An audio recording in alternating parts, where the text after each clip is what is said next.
Kapitel 121, Sieben himmlisch Holen. Der Kleinjung war überglücklich, als das hort. Hat lange gezoget, aber Diocese Silben Wiesen essen sollte oder nicht, und nun hat endlich ein zufriedenstellend Lösung gefunden. Was konnte dafür eintauschen, fragte. Einen Moment, wir müssen erst sicher gehen, dass es wirklich ein Mitglied des Geisterclans ist. Ein mysteriös Gestalt in einem schwarzen Umhang rannte mighty heiserer Stimme aus der Kutsch. Ist das ein Mitglied des Geisterclans? Die ultren Brüder des Himmelsheilungspavillons werfensterten sich. Sie wechselten Blicke, ihr Gesichter wurden blass. Der Geisterclan ist ein Uralty, extrem selten, aber mächtig Rass, die furcht einflosst. Diocese Wiesen, das der junge Bruder getötet hat, war vollständig Silben und Bisas mit Sicherheit königliches Blatt. Es ist wirklich ein Mitglied des Geisterclans, wir sind mit dem Torschein verstanden. Der Mann im schwarzen Mantel war entschlossen und direkt und osset an verblumt Szenen wunsch nach diesem Wiesen. Die Gesicht Ausdruck einer Gruppe junger Genies veränderten sich. Der Legend nach Bisas dieser Stammseltins spirituelles Blatt, dessen Kultivierung zur Erleuchtung vermogt, wahrlich ein Wunder und geheimnisvoll. Es ist tatsächlich ein Mitglied des Geisterstamms, meldet der Mann im schwarzen Mantel der Kutsch. Gott, wir tauschen es gegen das Purpurn Wolkenhaus ein klarer, melodischer Klange Tonte, wie Wassertropfen, die auf ein Jade-Tablet fallen, außerordentlich angenehm für das Ohr. Die etwa 40 Genies am Sie Hirem veränderten ihr Gesichtsausdruck, und einig Lüt neben der Kutsch erhoben sofort einsprach, die es für etwas unwürdig hielten. Obwohl das Purpurn Wolkenhaus kein seltines Produkt ist und ebenfalls von einem Uralten Nachkommen stammt, ist sein Heilwirkung noch stärker und trägt wesentlich zu Durchbrüchen bei. Prinzessin, bitte bedenken Sie dies spirituelles Blatt ist selten, selbst im Körper eins Uralten Nachkommen ist es nicht unbedingt möglich, ein paar Tropfen zu kultivieren, die es kein Blutlinie ist, sondern ein Verdichtung spiritueller Essenz will Rieten davon ab. Doch das königlich Mädchen, das mit potchendem Hasen in der Kutsch saß, hat sich entschieden. In ihren Augen war Diocese spirituell Blatt, das zur Erleuchtung verhalf, kostbarer als alles andere. Ein Mann in einem Umhang hört sich, schwarzer Rauch am Halt in. In seiner Hand hielt einen quadratischen Jade-Kessel, etwa 30 Zentimeter lang. Schweigend bot den Kessel an, ihn sofort einzutauschen.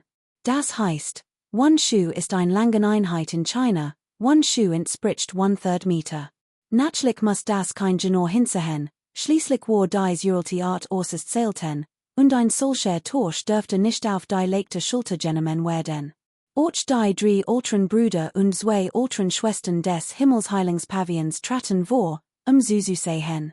Die Jadespitz öffnet sich, und ein sanfter, violetter Nebel strömt unaufhörlich heraus und verströmt einen Duft, der die Peren des ganzen Körpers entspannte und ein Gefühl tiefen Wohlbefindens erzeugt. Im Inneren befand sich ein großes, kopfgroßes, purpurfarbenes Objekt, das hell schimmert, so schon wie ein purpurfarbener Diamant.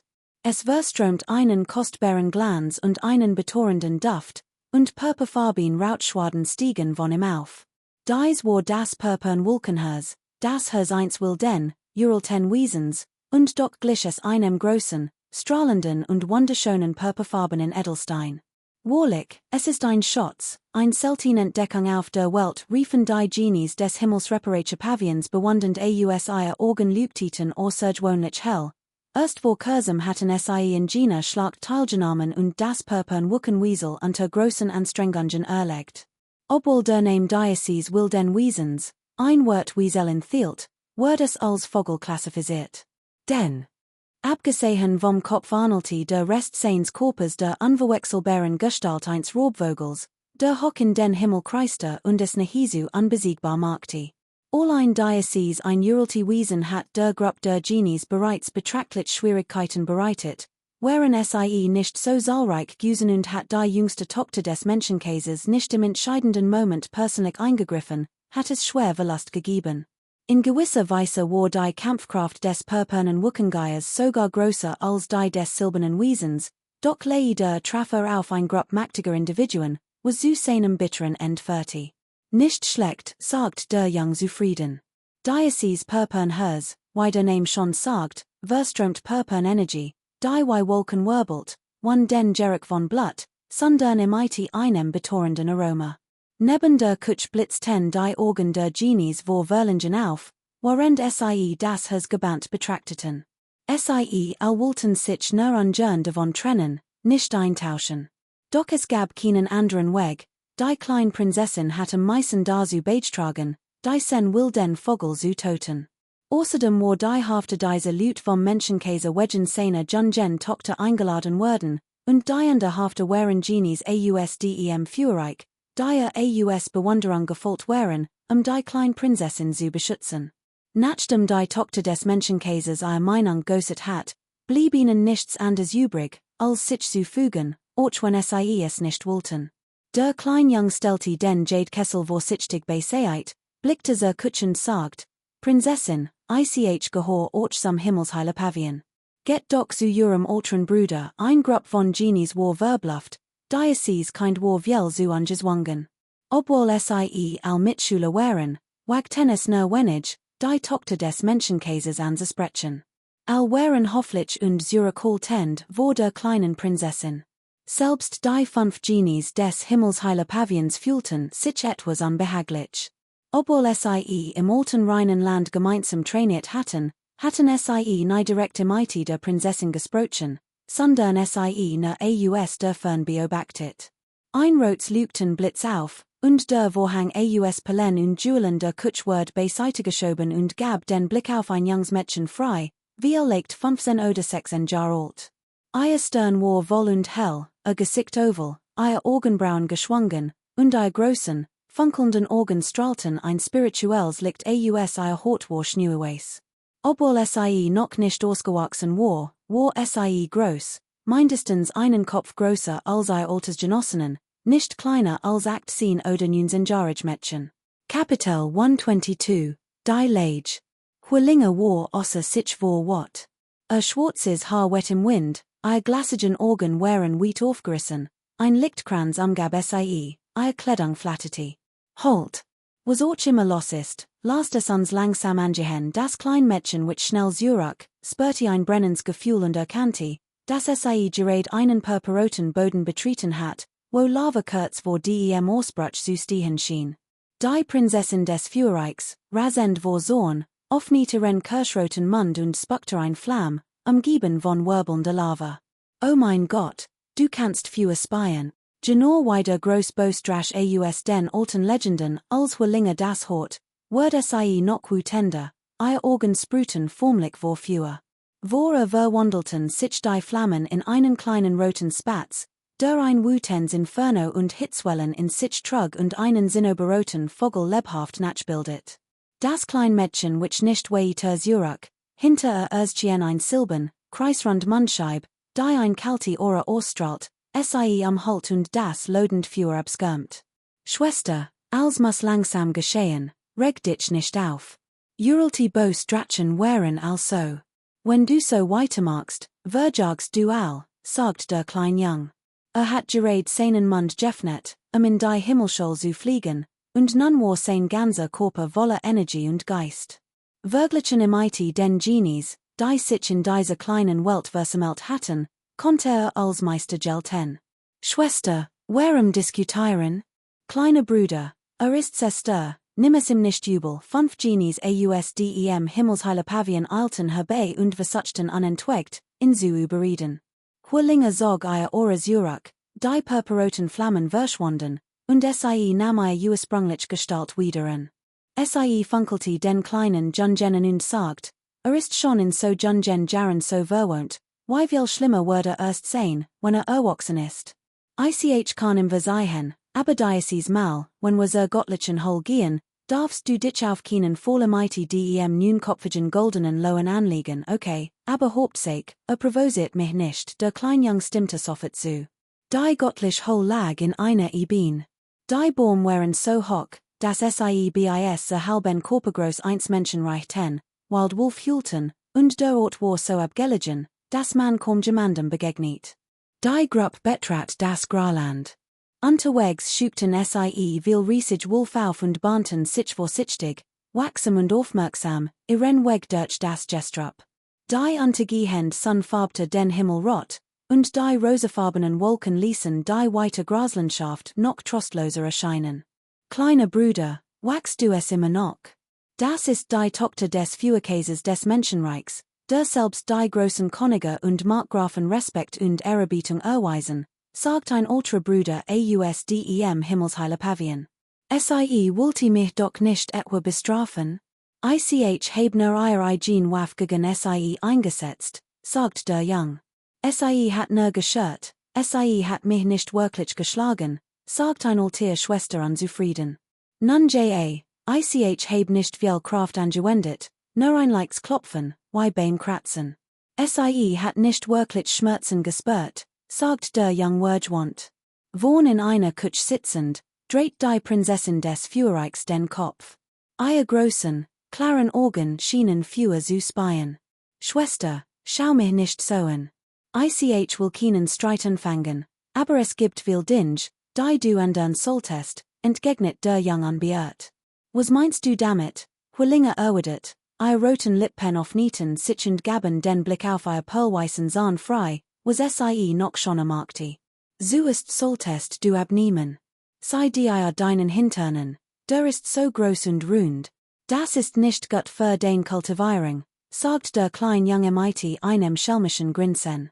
Die gesamte Graslandschaft verstummt, dann drehten sich also dem kleinen Jungen verbluft, als hatten sie einen Geist gesehen. Wollte diese fresh Bengel etwa die Lieblingsprinzessin des Menschenkäses zum Duell herausfordern? Sag mir, hab ich recht oder nicht? Als sind einverstanden, niemand widerspricht, als stimmen meine Meinung zu, fuhr das Kleinmädchen fort. Plumps, Huerlinges Gesicht lief rot vorwatten, und beinahe spuckte einen Mundvoll Blut sprang der Kutsch, ihr verschlungenen Runen verwandelten sich hinter in ein paar leuchtend rot Zinnobervergelflügel, die direkt auf das Kleinmädchen zuschlugen. Ich bring dich du kleiner Schlingel, Huerlinge fletschte die Zahn und Krallen, ihr großen Augen lodeten vor Feuer. Körper schwebte anmutig wie ein Wasserschlange durch die Luft und wand sich auf unglaublich weißer. Was ist das für ein Schatztechnik, Schwester? Man kann damit Flügel erschaffen. Bring es mir bei, der klein Bengel gab sich als braver Stühler und bat demutigem Rat. Gemein, rief die klein Prinzessin des Feuerreichs und wedelte mighty der Hand. Ein gewaltig, purpurrot Flamm, blitzartig, schoss herab und verschlang die gesamte Gegend. Der Bengel rannte sein Leben, kämpfte nicht gegen sondern stürmte direkt auf die göttlich Hol tief im Graland zu und schrie Davy. Schwester, hab ich dir das nicht schon gesagt? Du bist viel so temperamentvoll. Es ist nicht schlimm, dass du so dick bist, du kannst abnehmen. Wenn du fleißig trainierst, wirst du bestimmt so gesund und schon wie ich bring dich Huerlinge nurste mighty den Sahnen.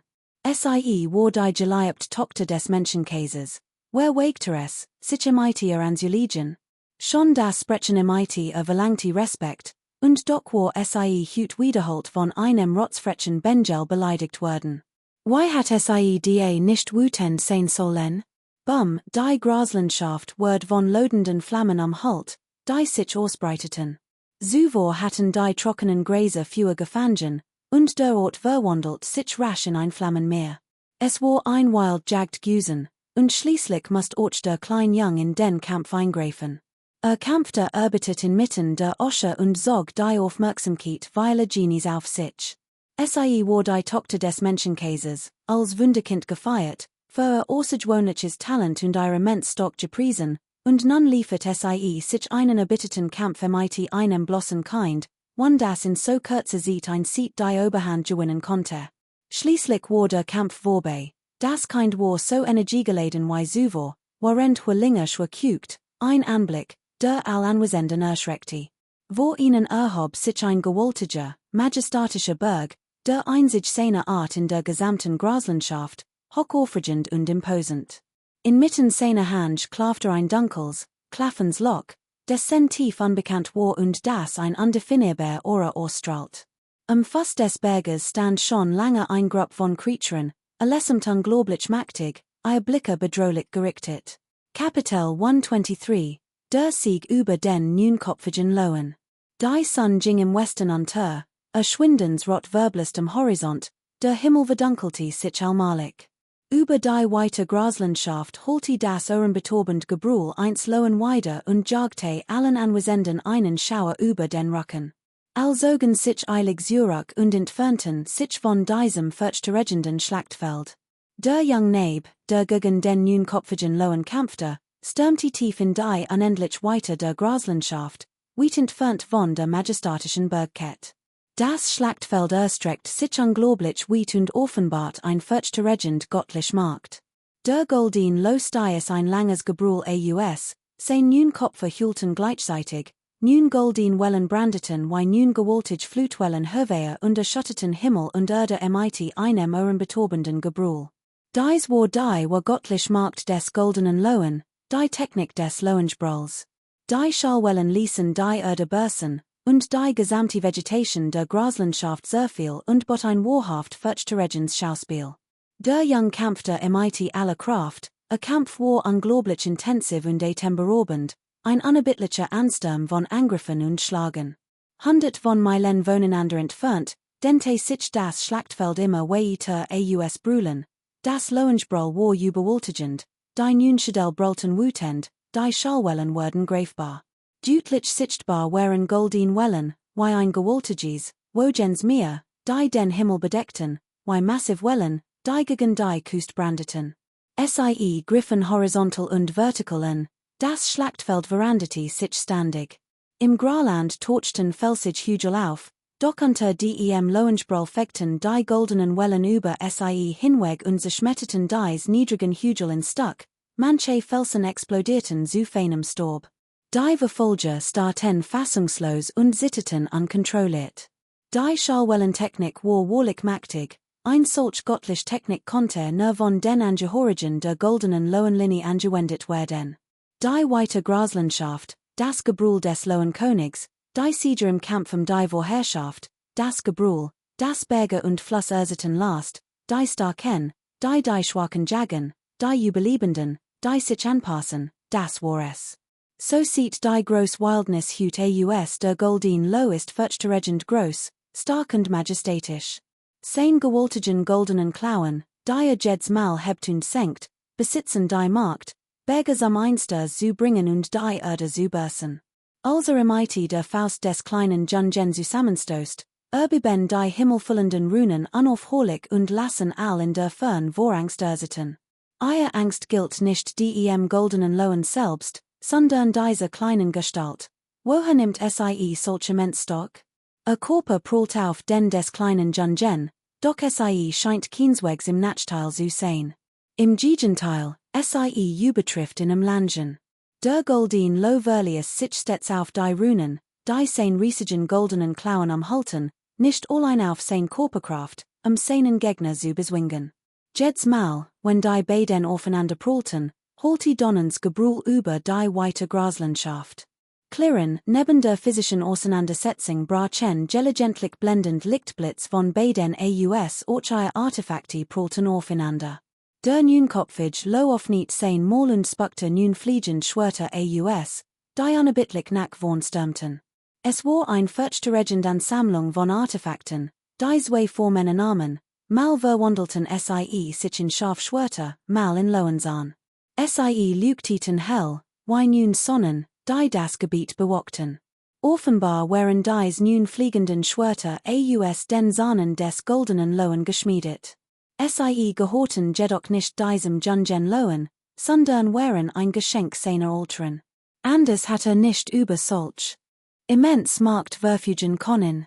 Schwingen nun goldin Reissan, jeder über einen Meter lang, flogen durch den Himmel und ersuten furchterregend Lichtstrahlen.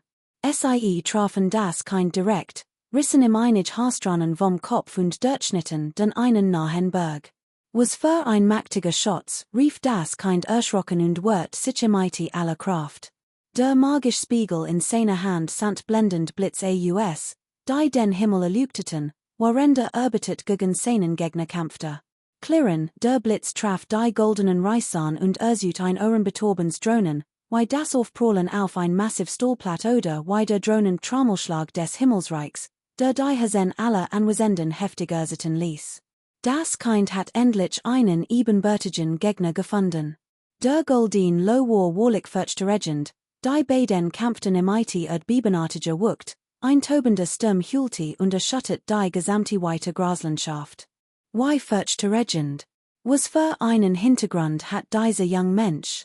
Why kann es imiti dem goldenen Lohen aufnehmen und ihm nicht einmal im geringsten nachstehen, ich heb das Gefühl, sein Körperbau ist vergleichbar imiti dem einst Jungen Uralten Tiers. Why soll ich das glauben? All diskutierten, während die anderen Volker von Angst erfüllt wären. Auf dem Schlachtfeld war der Neunkopfig lo selbst noch verangstigter. Sein hohes Kultivierungsniveau bedeutet, dass stark nörglich war. Wenn beide die gleich Zeit zum Kultivieren hatten, dann stand es wirklich schlecht im Sie. Boom. Newt ein süßemenstes, der Goldin lo brüllt, Schallwellen brandeten wie ein Ozean auf, verdunkelten den Himmel und drückten auf die Erde.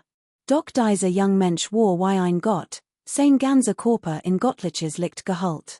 Der young man kämpfte mit rasender Wildheit, anders als sonst, dies war das erste Mal, dass so hart kämpfen musste. Sein Blut kochte, sein Augen weiteten sich, und ein heroisch Aura ging von im Aus Toten, über seinem Haupt erhob sich ein Vulkan, dessen Furot Fahrschade auflodert. Ein goldener Schotz, der blendens Licht ausstrahlt, schoss hervor und traf den goldenen Lohen direkt. Der Nocken fiel erstchen ernut, geformt aus zwei goldenen Nocken, wie zwei ineinander verschlungene Drachen, und sant ein Schofs, Dirtstringens Licht aus, das als Dirtstringen und zerstören konnte.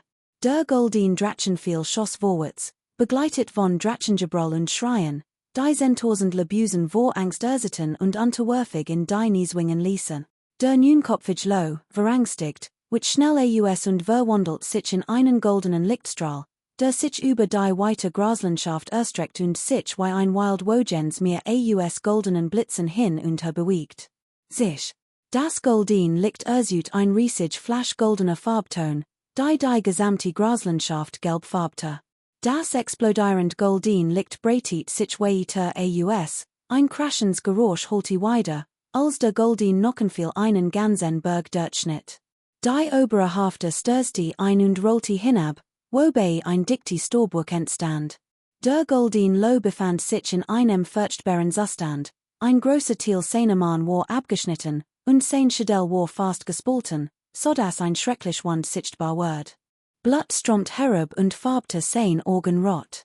Brüllen, ein donnens Gebrüll entfuhr seinem Körper, und ein Gebetsget, scheinbar aus purem Gold, flog hervor. Jede Poluktit hell und strahlte ein Aura aus, als will sie al nun Welten unterdrücken, während sie mit dem Nockenfiel kollidiert. Der nur war wie Donner. Der Ort des gewaltigen Aufpralls war von göttlichem Glanz, einer bebenartigen Aura und blendendem Licht erfüllt, das die weite Graslandschaft zu verschlingen droht und all Anwesenden mit furcht und Sitten erfüllt. Bum, schließlich. Spuckten sowohl der Young als auch der Goldin lo frischs Blut und flogen rückwärts, ihr Schatze Zurach an ihr dueligen Seiten.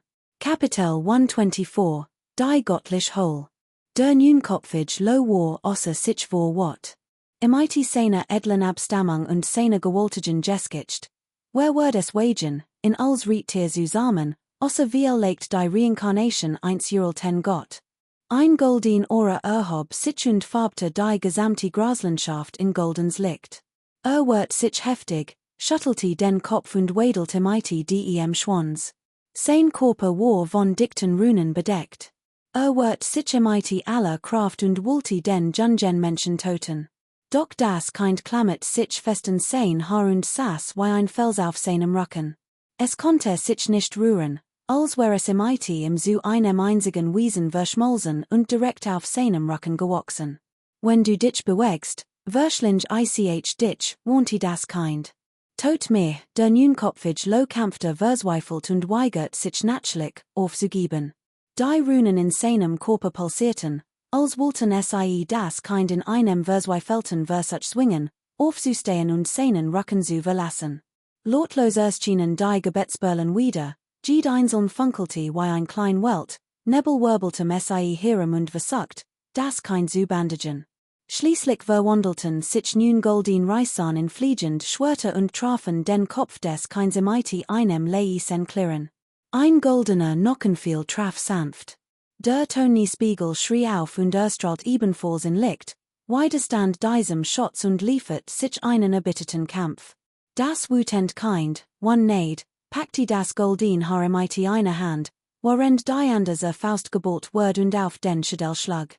Das Goldin liegt loadet wie ein Vulkanausbruch auf, die umgebend Energie wogte gewaltig.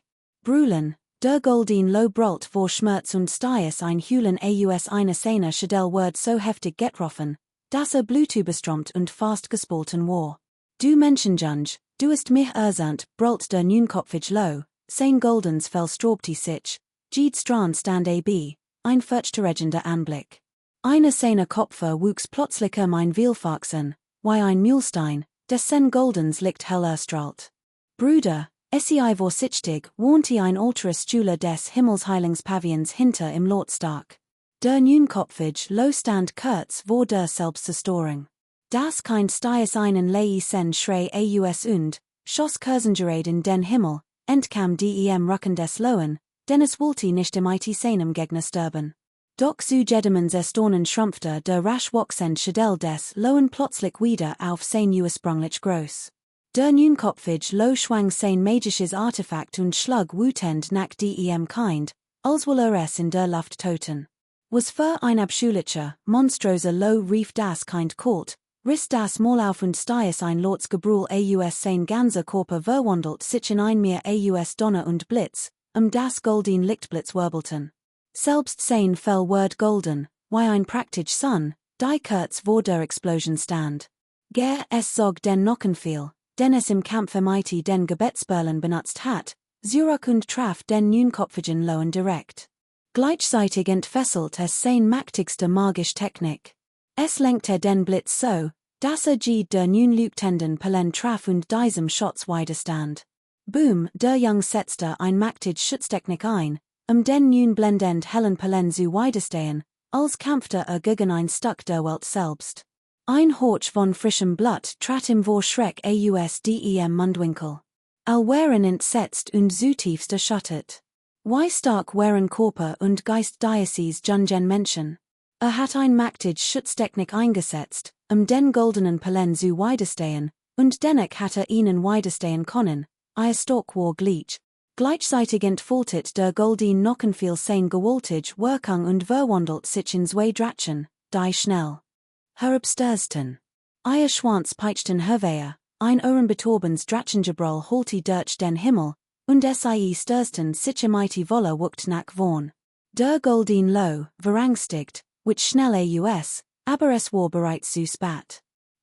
Fock zwei Laser Gerosch Ertenten, und die beiden Kopfe auf der linken Seite wurden abgetrennt, Blut spritz heraus und tropfte auf den Boden. Es stiess ein ohrenbetorbens Gebrüll erfüllt von Angst und Widerwillen, zog seinen Schotz zurück und wich schnell zurück. Fut, zwei weitere Laser Gerosch Ertenten, Blut spritz Dutzend Meter hoch, und zwei weitere Goldin Schädel fielen zu Boden. Der Goldin lo brüllt vor Schmerz, als die beiden Kopfe auf der rechten Seite vom Nockenfeel abgetrennt wurden. War nicht so himmelsbezwungend wie das Kind, konnte sein mächtig Schatztechnik nicht einsetzen, dem Drachenschlangenfehl zu widerstehen. Denn besnan der Goldin Nockenfeel oder sein goldenen Gebetsperlen wären, beides lag weit über seinem Niveau. Wie hatten gewöhnlich Creaturen ihnen trotz ihrer Überlegenheit widerstehen können? In diesem Moment kehrten die nun Reisan zurück und stürzten sich in den Körper des goldenen Lohen. Kapitel 125, das Braten eins Gottlichen Eis. Die Mensch schrie verzweifelt auf. Die ganz Nacht hatten darum gekämpft, das Goldin Gottlich Ei zu ergeten, nur es von einem kleinen Benjel entführt zu bekommen, der es sogar verschlingen wollte. Wie hatten sich die kein Sorgen machen sollen? Kugten und jagten unerbittlich hinterher, fest entschlossen, es nicht entkommen zu lassen, sonst würden vor wat wahnsinnig werden. Halt, rief die Mensch, doch das Wolfsrudel schien endlos, und die Gestalt des kleinen Benjels war langst verschwunden. Jagd. Ich habe ein paar Tropfen Eulengra auf das Goldin göttlich Gestrut, es kann nicht entkommen. Last unses Jagen, sagt ein Mann im schwarzem Hut. Hul, die Wolf hülten unaufhörlich, und ranten in all Richtungen. In diesem Moment ignorierten viel riesig Wolf die Prinzessin des Feuerkonigreichs und verfolgten das Kleinkind, wodurch sie ihnen unabsichtlich den richtigen Weg wiesen.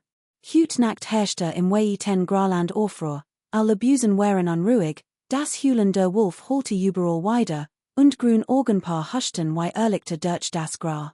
Riesig, furchterregend Gestalten brüllten im Mondlight und ließen das ganz Land erbeben. Das Wolfsrudel war wild und fletschte sein blitzenden weißen Zahn, jeder einzelne Wolf rannte wie von Sinnen durch das Gebiet. Wie schrecklich! Dieses scheinbar endlos Wolfsrudel will mein Goldens, göttliches stehlen, rief der Kleinjung erschrocken, als summers 10-mal ein so wilds Wolfsrudel sah. Es war wie ein reißend Flut, hinter der ein Storburg in den Himmel aufstieg und die Vegetation bis sehr Unkenntlichkeit zertrampelte. Groß Silbern Wolf, grün Alpha-Wolf, wild Schwarz Wolf, purpurrot Einhorner, Arten von Wolfen ergessen sich wie ein schwarzer, überwältigender Strom, ein furchterregend Aura der Blutgier in sich tragend. Der klein Jung durchbrach mit seinem goldenen Nockenfiel den Belagerungsring und bahnte sich ein blutig Schneis in die Fern, doch der Geruchsinn der Wolf war so empfindlich, sie verfolgten ihn und umsingelten in Ernut. Das Wolfsrudel glich einem endlosen Ozean, dessen schneeweiß Sahn hell in der furchterregenden Nacht glanzten, dessen Blauaugen wie Blitz suckten. All Wolf dieser weiten Prärie stürmten herwehe, den Ort zu umsingeln. Ein anhaltens sich holte weiter, und die Dutzenden von Wolfsgarnigen dahinter erkannten die Markt der Schutztechnik, keine von ihnen war schwach. Gemeinsam griffen sie den Kleinen an, angriffend fesselt ein gewaltig Kraft, die Berge erschüttert und mehr amwalste. Ein Lichtwell rast heran und ließ die Felsen den Kleinen Jungen einstürzen. Lauf, der Jung floh, rannte auf dem nockenartigen Gebilde und mobilisiert verzweifelt sein göttlich Kraft. Flog mit unglaublicher Geschwindigkeit, nur einen Meter über dem Boden. Obwohl schnell war, kosteten das enorm viel Kraft. Aber es gab keinen anderen Ausweg, konnte nur wegfliegen, sonst würden das Wolfsrudel, umsingelt von ihm, mit Sicherheit lebendig verschlingen. Ich bin erschöpft, schließlich blieb er stehen, entkam der weiten Graslandschaft und rannte in einen Bergwald. Dort lag regungslos mit ausgestreckten Armen und Beinen wollte nicht mehr rennen. Hul, nach einer halben Stunde Ruhe holte das Heulen der Wolf aus der Fern weiter, Berge und Fluss bebten heftig, als wären sie explodiert. Platsch, schwupps, der Kleinjung, in die Eng getrieben, sprang in den Fluss, zu entkommen. Der Geruchsinn der Wolf war so empfindlich, es gab praktisch kein Entkommen. Der Fluss war extrem breit, und die Strömung war unglaublich stark. Schaukelte und wiegte sich mit den Wellen, so wissen, wie lange es dauern wird, bis wieder auftaucht. Tauchte auf. Die Ufer waren so beiden Seiten grün, den wiegten sich im Wind, hat ein Hügellandschaft erregt. Bin ich etwa entkommen? Umklammert das Goldin Gotterei und sprang aus dem Wasser ans Ufer. In diesem Moment ging die Sonne auf und warf ein silberweißes Licht im Osten. Dies klein Welt hat kein wirklich Sonne. Die rot Sonne soll der Leichnam einer uralten Goldkrahe gewesen sein. Jeden Tag flog sie auf und und strahlte intensiv Hitze aus als wahrhaft uralter göttlicher Vogel verströmt sie selbst im Tod ein ehrfurcht gebietend Markt. Viel planten gegen sie, doch fand den ein tragisches End. Was ist dieses Gotterei? Ist es wirklich ein Wolfsee? Der Kleinjung ging in die hugelig Gegend, trok nicht sein Kleidung und klopfte den nachdenklich gegen das Ei. Das Goldin, göttlich Ei war so groß wie ein Wasserbecken und schien aus purem Gold gegossen zu sein. Sein Scale wies seltsam Muster auf, die in blendendem Licht schimmerten und ein geheimnisvoll Energiewell ausstrahlten. Das ist kein gewöhnlicher Vogel, wie legt ist es ein Nachkomm einer Gottheit. Ist es nicht ein Wesen, das es im IT Warren seit Wesen wie Dao Tai, Tauwu und Junhong aufnehmen kann? War überglücklich. Sein grosts beim Betreten dieser kleinen Welt war es, ein Jungs seit Wesen zu fan Gen und es nach Steindorf zurückzubringen. Obwohl es ein unwahrscheinlicher Wunsch war, sentia sich dennoch danach, und nun schien in Erfüllung zu gehen. Wenn ich es wirklich ausbrüten kann, wird ich denn ein unvergleichlich Schatztechnik erhalten? Natürlich wird es unglaublich mächtig und ehrfurcht gebietend sein, der Klein war aufgeregt, sein Augen lübteten vor Begeisterung. Doch nach kurzem Überlegen wird es plötzlich entmutigt, warf das groß gelbe Ei zu Boden und setzte sich. Es stutzte das Kinn auf die Hand und murmelt vor sich hin, das ist ein uralte Miniaturwelt, existiert seit Seiten. Wenn aus diesem Ei nichts schlüpft, wie lange muss ich denn noch warten?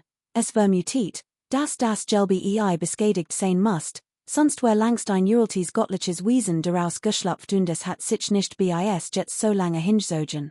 Es ist wirklich herzzerreißend, grummelt das Klein. Noch vor wenigen Augenblicken war es voller Begeisterung gewesen, doch nun war es zu einem Schluss gekommen, der es nicht akzeptieren wollte. Eagle, ich fand mir einfach später einen kleinen göttlichen Vogel, dann muss ich mir das Ausbrüten es nicht mehr antun. Es war sehr großzügig, sein Lächeln wird augenblicklich zu einem breiten Grinsen, sein großen Augen blinzelten, während es das gelbe Ei aufmerksam anstarrt, und ein lauter Speichelfluss entfuhr seinen Lippen. Ich heb das Gefühl, dieses Ei muss kostlich sein. Auch wenn der göttliche Embryo tot ist, enthalten bestimmt noch viel göttliche Substanzen, sonst konnte nicht so lügten. Wenn ich es jetzt nicht es, wird ich bestimmt vom Blitz getroffen, das Klein fast schnell einen Entschluss und handelte sofort. Du leihest die Jeskicht heuer, auf die Berg brannte ein Lagerfeuer, der eisern Topf stand bereit, und es murmelt vor sich hin, wie soll ich denn jetzt essen? Morgen früh muss ich pochierte Eier essen, es war bereits früh am Morgen, die goldin Krahe lübtit hellem Himmel, der strahlend Sonnenaufgange lübtit die Bergkette, und der Dampf, der sich durch die Berge ausbreitet, verwandelt sich plötzlich in ein Farbenmeer. Der Klein Jung hob einen scharfen Stein auf und begann, die Eier damit zu bearbeiten. Es klirrte, als würde auf ein Stück Eisen schlagen, von Ken sprühten und erschütterten den gesamten Bergwald. Die Gruppe aus Feuergeist, Silberblutries und Kriegskönig war so erschöpft, dass sie Blut spuckten. Mehrmals hatten sie unterwegs die Richtung geändert und unaufhörlich geflatscht. Warum rannte dieser teuflisch Bengel ständig im Kreis herum? Zu allem Jubel mussten sie, als sie einen großen Fluss erreichten, am Kern, no etwa 20 Kilometer vom Urwasserland entfernt. Konnte dieser Kapitel 126, der Kindergott. Ein Trubs liegt wirbelt am Haar und verströmt einen nebligen Dunst, der ein winziges Wesen am Halt, das auf den ersten Blick unglaublich geheimnisvoll wirkte. All schrien vor Angst auf. Dies war ein Nachkomm der uralten Götter, sie stürzten sich all vorwärts, in Für sich zu sprutschen. Stellten nicht, rief der goldhaarige Jung. Sein ganzer Körper zuckte in tausenden elektrischen Funken, sich zu schützen, und stürmte vorwärts, der Umzingelung zu entkommen. Last den Kindergott zurück, brüllt der Silberblutries. Obwohl wusste, dass diesen jungen Menschen nicht besiegen konnte und in Fürchtet, konnte sich jetzt kein Sorgen darüber machen. Wenn gemeinsam angriffen, würden sie in doch sicher aufhalten können? Schwang ein Großhand aus, Runen blitzten in einem lodenden Inferno auf, als nach vorn stürmte, als wollte das kein Zubreiser quetschen. Gleichzeitig weigert sich der Kriegskönig, sich zurückzuziehen. Sein zerfetzten Flügel entfesselten zwei göttlich Strahlen, die drohten, die kind die abzutrennen. Last die Nachkommen der Götter zurück, riefen auch ander und griffen an. Verstue den magisch Techniken flogen her, Hügel und Berge erstrahlten plötzlich in unvergleichlicher Helligkeit, ein wirbelnder Lichtrigen. Oh, was geschieht hier? Sofort spürten all, dass etwas nicht stimmte. Die magischen Techniken hatten ihre Wirkung verloren, der Lichtrigen wurde absorbiert, die Blitz waren verschwunden und als waren das Herz des Keins geflossen, verschluckt von diesem verschwommenen Lichtnebel. Es ist ein junger Gott, Absorbiert Kraft, zu wachsen, waren entsetzt. Es war gerade erst geboren und zeigte doch solch erstaunlich Markt. Why word es erst sein, when es erwachsen war? Der klein Jung Stursty hinaus und spurti etwas raus in seinen Handen. Der vielfarbige Nebel hat sich vollständig aufgelost, und ein über 30 cm langes Wesen erschien, zusammengerollt in seinen Armen. Es war ein kleines, zersorsts Wesen mit weichem, flauschigem Fell, das noch sehr jung wirkte. Sein Ohren standen aufrecht, und zwei hervorstehend Hocker auf seinem Kopf glichen Hornen, die kurz vor dem wachsen standen. Sein ganzer Körper war grau, sein Fell struppig, sein großen, schwarzen Augen glanzten, wirkten aber benommen. Es beobachtet sein Umgebung, zusammengerollt in den Armen des Jungen, und schien etwas verängstigt. Tatsächlich, es ist ein Nachkomme des Wolfsgats, riefen alle aus wie ein harmloser Wolfswelp, die göttlich Marktfelter, die sich vorgestellt hatten. Kein göttliches Licht umgab es, kein glückverheißend Aura tanzte es herum, nur Augen, die wie aus Edelsteinen geschnitzt wirkten, groß und voller Geist. Oh, und es hat auch Flügel, rief ein alteres Schüler des Himmelsheilungspavillons überrascht aus dies kleinen Flügel waren ebenfalls mattgrau und eng im Rücken anliegend. Bei flutschtigem Hinterhand hat man es gar nicht bemerkt. Außerdem waren die beiden kleinen Bühlen auf seinem Kopf eindeutig Horne. Denn als das klein das Fell bei seit strich, glanzten es hell, es waren ganz sicher Horne.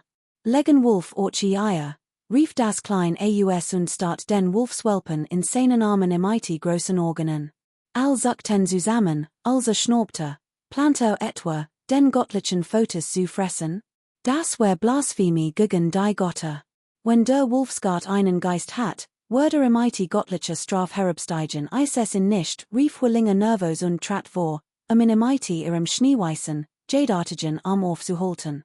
Das ist ein junger Gott, du darfst ihn nicht respektlos behandeln, und schon gar nicht lebendig fressen, in der Fern erschien auch der Neunkopfig lo, doch hört sich nicht, sondern stiess einen lauten Schrei aus, sein goldens Licht strahlte hell auf. Das klein Wesen blickte all verwirrten und schimpfte dann wütend, aside all viel zu grausam, why konnte nur so einen seltenen göttlichen Embryo lebendig verspeisen? Aside gierig, waren beinahe wahnsinnig geworden, als das horten. Wer ist hier grausam? Wer ist gierig? Seid es etwa nicht? Why konnte es wagen, and so schamlos zu kritisieren? Das ist fast schon ein Rückschlag.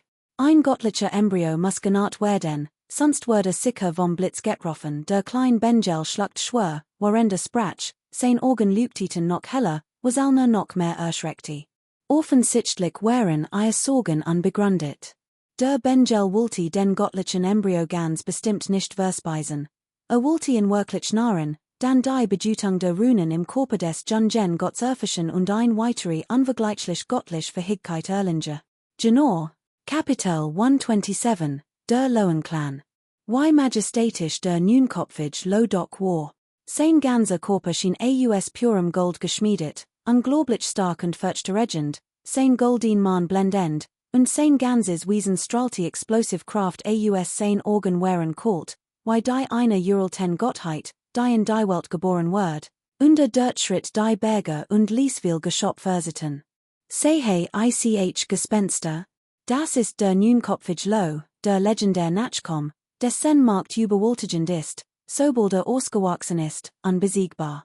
Wie kann jetzt ein Reittier sein, was sehe ich? Es ist wirklich der Neunkopfig lo.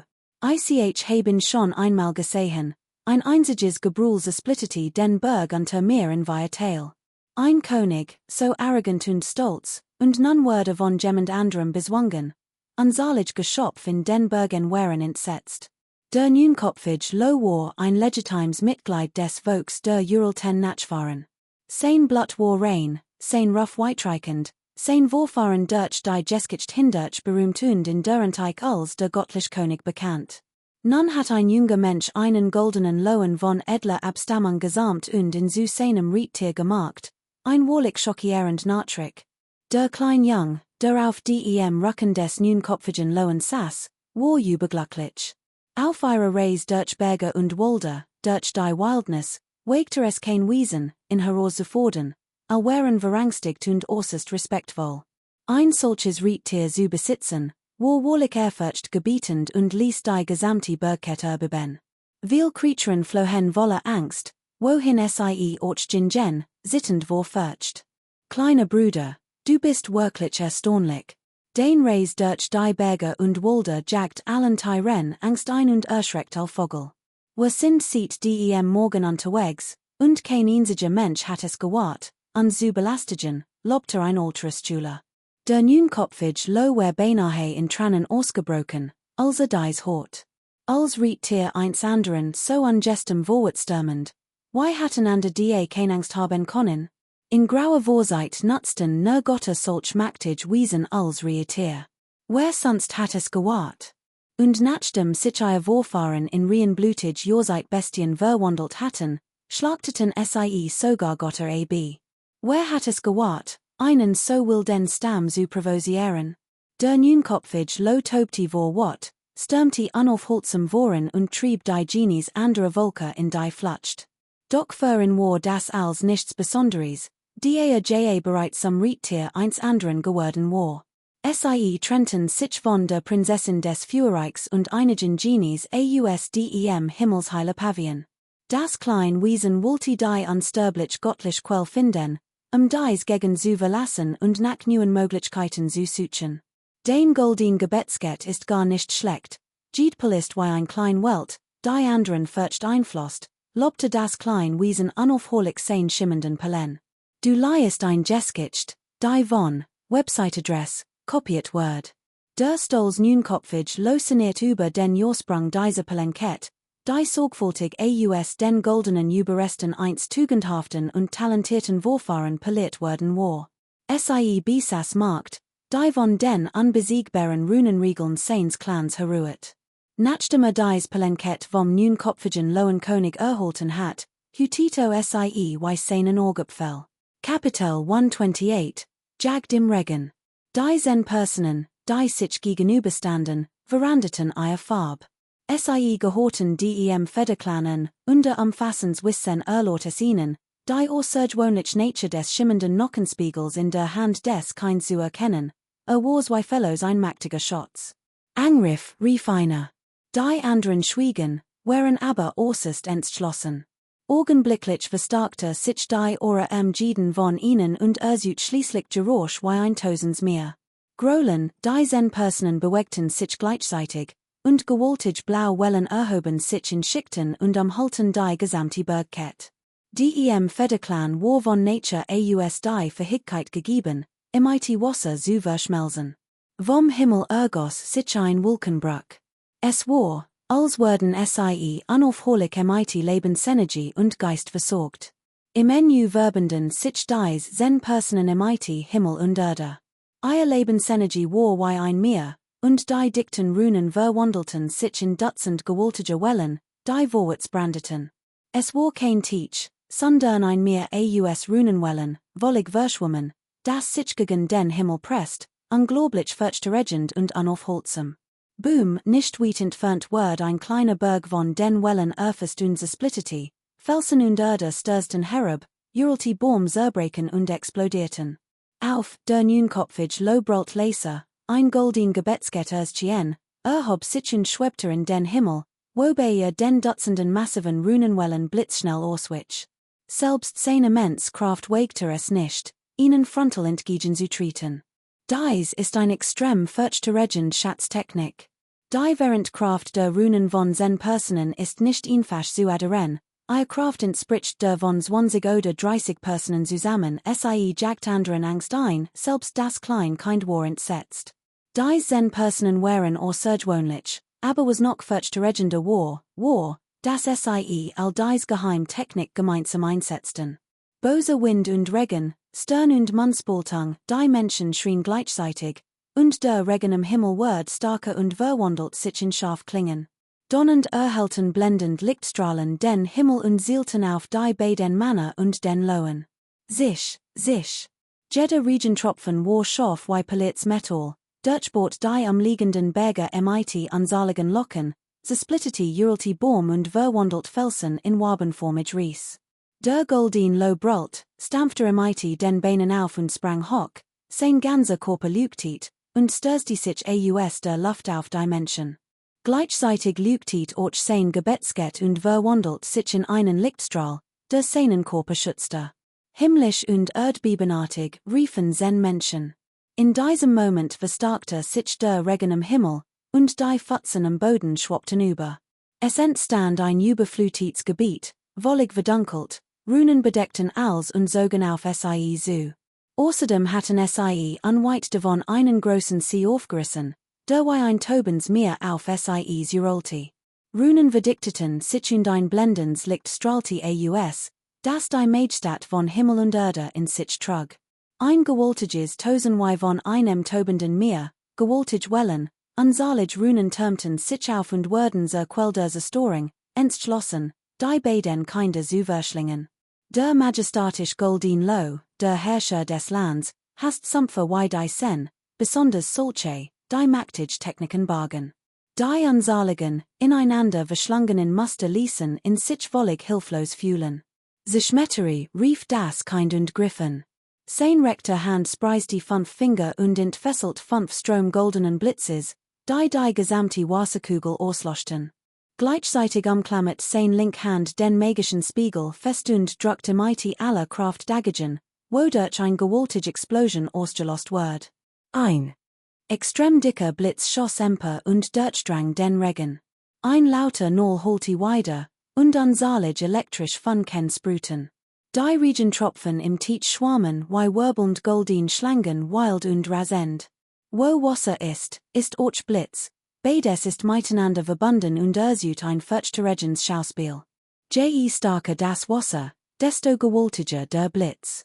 Das ein Laität, das andere verkörpert göttlich macht, Süßementreffen 40 zu einem grauenhaften Süßemenstes.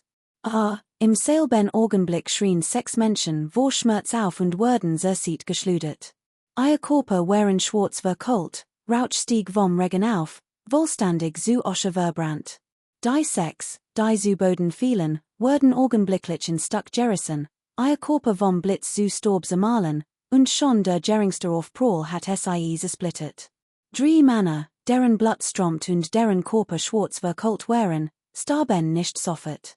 Ihr Augen füllten sich mighty Angst, als sie sittend den Jungen anblickten und sagten, du, sie hatten kaum den Mund geöffnet, als ein Blitz einschlag und sie zerriss, bever sie das Wort du aussprechen konnten. Nur ein Mann, etwas weniger schwer verletzt, dessen halber Körper schwarz angelaufen war, zuckte vor Entsetzen zusammen. Sein Kopf war vom Blitzschlag verschont geblieben, sein Gesicht bleich. Stammelte, gegenseitig Schöpfung und gegenseitig Zerstörung. Why konnte die mächtigste Essenz des Donnerclans in your Hand fallen?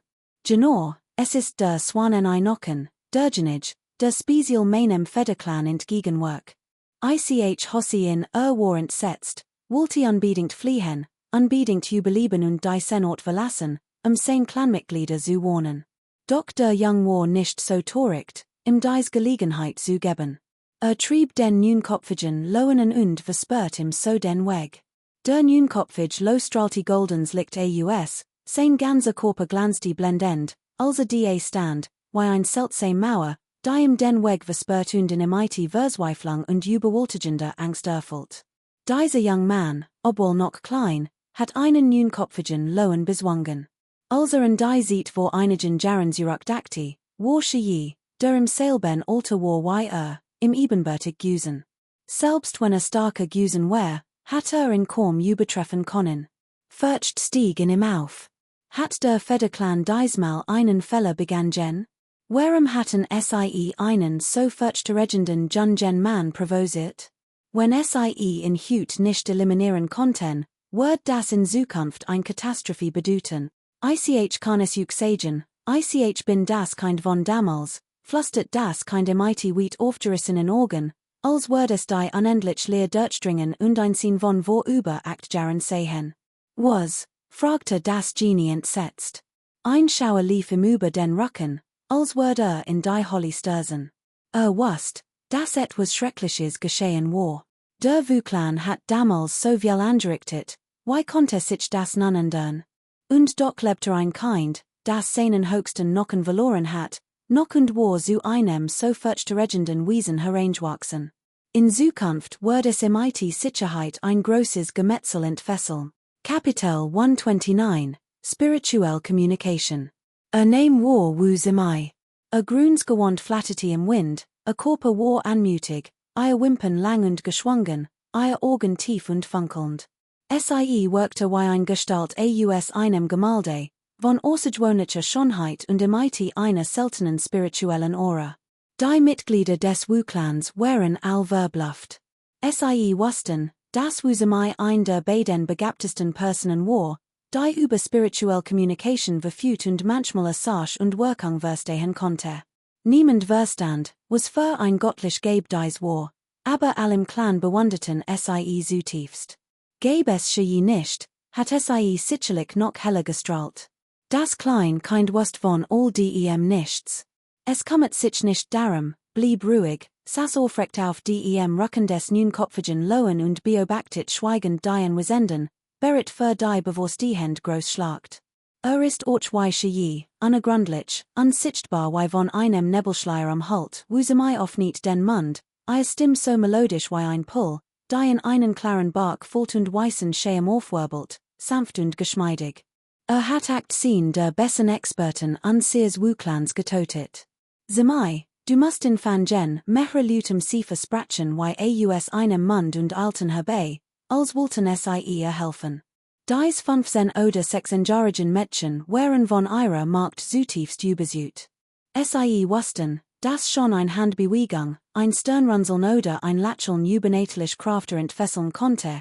Sie war ein wahrhaft spiritual begabte Jungfrau. Natürlich wird ich handeln. Ich setz mir im Schneidersitz vor den Hauptweg und Wort, bis kommt, wo sie mir oft nicht den Mund. Als Mitglied des Wuklans hat sie von ihren Ältesten den Befehl erhalten, den 100 Gipfelberg zu betreten und jemanden im IT aller Kraft zu töten. Natürlich must sie gehorchen. Augenblicklich veranderte sich wu zimai's Aura. Ein Rehe blauer Zeichen erschien. Die Markierungen im Raum hinter wirkten uralt, wie ein aufgeschlagenes altes Batsch. Es waren die Zeichen der Geisterkommunikation, die ein schwache Aura ausstrahlten. Jed Zeichen schien ein Würfel zu sein. Sie schienen Leben zu besitzen und ein unbeschreiblich Kraft freizusetzen. Gut, zimai, handel schnell, schnappen die Eier, all jubelten, denn sie wussten, dass ihr junge Schwester ein groß göttlich Markt eingesetzt hat. Dies war ein seltenes Ereignis, es geschah vielleicht nicht einmal im Jahr oder gar im halben Jahr. Das kleine Mädchen, das auf dem Rücken des neunkopfigen Lohen saß, blieb regungslos. Ruhig beobachtend, ging doch ein furchtregend Aura von seinen Augen aus. In seinem Hasen gibt es keinen Unterschied mehr, sobald man ein Feind ist, es kommt sich nicht den Identität oder Herkunft, Fong rief zimai leser. Ihr Stimme schien vom Himmel zu kommen, sanft und doch eisig, voller Tötungsabsicht. Geschmeidiger rechter Arm schwang nach oben, die Runen hinter vibrierten und strahlten ein blendendes Licht aus den flogen sie blitzschnell nach vorn. Jeds diese Zeichen schimmert, als wär es aus edlem Metall geschmiedet, hell leuchtend, strahlte metallischen Glanz aus und besaß doch einen uralten still und ein ehrfurchtgebietend Kraft. Boom, das klein gorsetzte Zusammenriffen, es wird sicher nicht tenlos zu sehen und darauf warten, angriffen zu werden. Sen Finger schnellten hervor und entfesselten augenblicklich sen dicke, gelbe Blitz. Die vorbei fliegenden Runen holten von ohrenbetäubendem Jetos weiter. Viel von den Blitzen getroffen Runen verwandelten sich in ein schillens, wunderschönes Feuerwerk in der Leer und santen furchtregend Energiewellen aus doch Diocese farbenpraktisch, uralte Butch, das scheinbar die Last der Zeit trug, blieb beinahe unsterblich. Unerwarteterweise regenerierten sich all Runen, nachdem sie zerstört worden waren, an Ort und Stelle und setzten ihr unterdrücken. Fort. Aus allen Richtungen fielen die Runen wie göttlich beschworingen herab, und ein uraltes Butch schwebte im Himmel und schien den gesamten Himmel zu versiegeln. Ein Rehe beunruhigender Erschütterungen setzte ein, obwohl sie sanft und nicht besonders gewalttätig waren, Gleischen sie einem gewaltigen Ozean, der langsam wogte und jeden Moment in rasender wat Aussprechen und die dunklen Wolken zerschmettern konnte. Das klein kind Erschrak, streckte beid Hand aus und führte sie mit Gewalt zusammen. Vor im Erstschienen zwei Silben Mühlstein, die sich langsam drehten. Ein Anhaltens nisten holte in seinen Ohren weiter, als die silbernen Mühlstein unerbittlich die Runen zermalmten und die dickten Symbol auflossen, als wollten sie die Lichtbarriere durchdringen. Die Schriftroll des einen Welten Gemaldes rief Wusemach Leser, ihr klar Stimm holte durch das ganz Land. Ganzes Wiesen lübtit und strahlte immenses Licht aus ein Reihe ohrenbetorbender Schrei brach los und ließ die Lebensenergie der gesamten Gegend augenblicklich heftiger beben. In der Leer formten sich Schriftzeichen zu einem Bild, ein Uraltes Butchent foltet sich und verdiktit sich allmalig zu einer greifbaren Form, wie ein Dämonen Versiegelungsroll vom Himmel, entschlossen, das kein zu versiegeln. Der Gesichtsausdruck des neunkopfigen Lohen veranderte sich, die magischen Techniken dieser jungen Frau waren mächtig und bizarr, unerwartet einzigartig.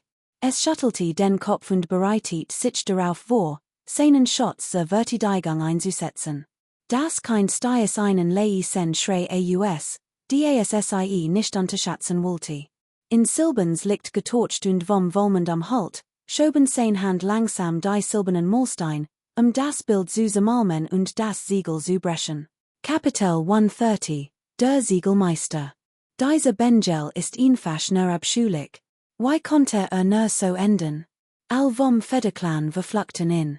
Machte seinem Ruff als seltsames kind ausdem Reich der Liren Götter allere, schon bei der ersten Begegnung hatten sie sein außergewöhnlichen Fähigkeiten entdeckt. Der Federclan war zutiefst erschüttert, die Runen auf seinem Körper gerieten eines Wanken. Währenddessen griff der Bengel wütenden, golden Blitz suckten wie brechend Wellen auf ihn zu. Boom, das Farbenpraktisch, uralte Butch Word beschädigt und fiel zu Boden. Die talentiert Jung Frau vom Federclan erschrak. Der klein Bengel nutzte die Gelegenheit und sein Angriff wurde noch wilder, die Blitz verflockten sich ineinander. Angriff, all zusammen vorwärts, machten fertig, die Genies See riefen, all Runen blitzten auf, als sie vorstürmten, den kleinen Bengel aufzuhalten und zu töten. Sie konnten nicht tatenlos zusehen, wie Wusemai getötet wurde. Sich, die Geschwindigkeit des kleinen Bengels nahm plötzlich zu. Nachdem die talentiert Jungfrau des Wuklans angriffen hat, trat einen Schritt vor und schlug zu. Die elektrische Energie zerschmetterte das letzte Symbol auf ihrem Körper. PFF stonte Wusemai und hustet Blut, das auf ihr Wei Chen, weißen Brust tropfte, ein erschreckender Anblick. In ihren Augen erschienen strange seltsamen Lichts, die sich zu einem Netz verwebten, das den kleinen Bengel umhüllt. Dies war der letzte Schlag der Geisterkommunikationstechnik, sollte fehlschlagen, wer sie besieht. Die lügtend Faust des Keins traf direkt auf das Netz, wuckt war angebrochen, und sie schlug geradwegs nach vorn. Obwohl die elektrische Energie umhüllt war, blieb die unaufhaltsame göttliche Kraft der Faust bestehen. Wind rief Wusemai die göttliche Beschwörung und setzte all ihre Kraft ein, Widerstand zu leisten. Ihr beiden Arm, wie Jade, kreuzten sich, und ein schimmens Lichtblitz war auf und blockiert die Wucht des Schlags. Nach beim Aufprall brachen ihr Arm, und ein weiterer Energieschub durchfuhr ihren Körper. Der heftige Schock ließ Blut aus ihren Mundwinkeln tropfen, ihr Ohren klingeln und ihr Nocken zu explodieren drohen. Dies war ein göttlich Markt, die sich nicht aufhalten ließ. Hat sie diese immense Kraft nicht im entscheidenden Moment über ihren ganzen Körper verteilt, wären ihre Hand mit Sicherheit zersplittet und jeglicher Widerstand unmöglich gewesen. Was die Körperkraft anging, so war das Kleinmädchen in der Lage, es mit einem reinblutigen, Ural 10, will den Tierjungen aufzunehmen. Im Kampf gegen dieses menschlich Genie war sie natürlich haushoch überlegen, selbst wenn sie selbst ein Genie war, konnte ihr Körper nicht mit dem des anderen mithalten. Wusemai Words sieht geschludert, spuckte Blut, und ihr lebhaften, tiefgründigen Augen spiegelten Angst wider. Ein solch gewaltig Kraft hat sie nur vor wenigen Jahren bei sie gesehen, sie hat nie erwartet, das Diocese kind über solche Marktverfugen Word. Schwesterken mit einem Körper wie ein Wasserschlange, wohin rennst du denn, rief das Kleinmädchen, scheinbar höhnisch. Doch dann, mit einem göttlichen Lichtblitz in den Augen, entfesselte einen weiteren Schlag. Der Goldin Nockenfiel und der Swanenei Spiegel flogen gleichzeitig empor und versetzten im den Todesstoß. Siefer verbundeten sich viel Genies Zusammenriff. Doch letztendlich konnten sie den Vormarsch des Jungen nicht aufhalten. Das erstaunte sie galten als Genies, als Hoffnungsträger für den zukünftigen Aufstieg und Ruhm ihres Clans, und doch waren sie, selbst in ihrer großen Saal, machtlos gegen diesen Jungen Mann. Furcht erfüllt sich, plötzlich. Ein furchte Regens Beben erschüttert den Himmel und traf den kleinen Jungen und den neunkopfigen Lohen direkt. Runen füllten den Himmel wie ein Vulkanausbruch, erschütterten Himmel und Erde, blendeten. Nein, schrie der Kleinjung. Diocese Beben war wahrlich furchte Regend und überstieg seine Belastbarkeit. Blitzschnell zog seinen goldenen Nockenfiel zurück, dem Beben entgegen zu wirken, andernfalls würde wohl sterben. Der Neuankömmling war absolut furchteinflößend und übertraf all anderen Genies. Brüllen, der neunkopfig lo brüllt, sein goldens Fell sträubte sich. Es fühlte sich als würde in ein prähistorisches Ungeheuer anstarren, als will es in lebendig verschlingen. One ander will spuckte ein golden Gebetsget aus, sich gegen dies göttlich Markt zu verteidigen, andernfalls würden und der Kleinjunge mit Sicherheit zu einem Haufen Hackfleisch verarbeitet werden. Es ist vorbei, der Körper des kleinen Jungen zitterte, imstanden die Haare zu bergen. Dreht abrupt den Kopf. Wieder erschien aus einer anderen Richtung ein furchte Regend Energiewell, die mit immenser Wucht in einem Augenblick auf SIEs Jurast. Unzahlige Runen trafen SIE direkt. Der Druck war so groß, wenn SIE versuchten, Widerstand zu leisten, würden SIE mit Sicherheit zu einem Haufen Hackfleisch zerquetscht werden. Verdammt, why ist das schon wieder aufgetaucht? Wie viel mächtige Experten gibt es denn? Der neunkopfig lo brüllt vor Angst, als stande vor den Toren der Hölle. Aus Osten, Westen, Süden und Norden erschienen Gestalten und versperrten ihnen den Fluchtweg. Jeder Griffin, umsingelt das Kind und den goldenen Lohen und schnitt ihnen den Rucksack ab. Gleichzeitig entfesselten die wir ihr Markt und ersüten ein Welli vor sich, die wir reißend fluten, die einen Damm brechen, vorwärts stürmte. Es waren gewaltig Wellen aus Runen, die auf das Kind zuristen. Why können sie nur so stark sein, fragte sich das Kind mit zusammengesogenen Pupillen. Es spürte, dass etwas nicht stimmte, und aktiviert sein beiden heiligen Artefakte, sich zu verteidigen. Der Goldin Nockenfiel vibriert wie zwei ineinander verschlungene Drachen und ersüt einen blendenden Lichtblitz, der die Person im Osten traf. Der reinweiß heilig Spiegel erstrahlt hell, ein dicker Blitz und ohrenbetäubender Donner schlugen direkt auf die Person im Norden ein. Auch der neunkopfig lo auf nicht sein Maul. Von an Sicherheit ergriffen, brüllt es gen Himmel und spuckte nun goldin Reisan aus, die auf die Person im Westen losgingen, während die ket aus schimmernden Nockenperlen die Person im Süden in Sketch hielt. Glücklicherweise besaßen sie insgesamt via heilige Artefakte, jeds mit einer bedeutenden Herkunft, allesamt Artefakte hoch entwickelter alter Rassen. One die via ursprünglichen Talisman in ihren Handen waren der Jung und der neunkopfig lo von den Talismanen dieser via Personen mit Sicherheit zu Braise erquetscht werden, unfähig, Widerstand zu leisten. Etwas stimmt nicht. Why können wir so mächtig Genies gleichzeitig auftauchen? Das ist doch unlogisch, der neunkopfig lo nerte Leser. In so Jungen Jaren ein solches Niveau zu erreichen, wird natürlich weltweiten Ruhm einbringen. Doch nun sind wir weitere aufgetaucht, und sie verbunden sich sogar, es wirkt etwas surreal. Woher kommt rief der Jung. Sie jubelten die Genies des Federclans. Sie wussten, dass die Versteckten auf dem Berg zugeschlagen hatten, die Lage war entschieden. Selbst wenn dieser Jung Kapitel 131, one Titel. Warum so viel reden? Eagle, aber es ist oder nicht, lasst uns in erst einmal gefangen nehmen. Dan, MIT einem ordentlichen Verhör, werden wir als erfahren ein alter Mann sprach. Das kind war untrostlich, sein Augen blitzten vor Mordlust. Es erinnert sich noch immer an das Elend Aussehen und das Blasgesicht seines Vaters aus jenem Jahr. Allein der Gedank daran, why sein Vater in dieser Schlacht so oft überfallen worden war, schwer verletzt und beinahe das Haus durchbohrt worden war, erfüllten MIT rasender Watt. Schon die Erzahlung des Mannes vor ihm hatten MIT an Bandager Watt erfüllt. Ein schneller Sieg ist unerlässlich. Eagle, aber es ist oder nicht, wir sollten die Gelegenheit nutzen, in endgültig zu töten, wir dürfen die Bewohner des Anwesens des Kriegskönigs nichts davon erfahren lassen, unverhörtlichen Reines zu vermeiden, die anderen beiden nickten zustimmend und rückten gleichzeitig vor, den Einkreis zu schließen. Sollte der young Mann vor ihnen tatsächlich das sterbend Kind von damals sein, hat dies ungeheuer Tragweite. Sollte überleben, wird dies beweisen, dass sein Talent wahrhaft verstärkend war, genau wie ein Klonoltester befürchtet hat. Es bedeutet auch sein Wiedergeburt, und in Zukunft werden noch weitaus Schrecklicheres geschehen, und wie werden die Bewohner des Anwesens des Kriegerkönigs reagieren, wenn sie davon erführen?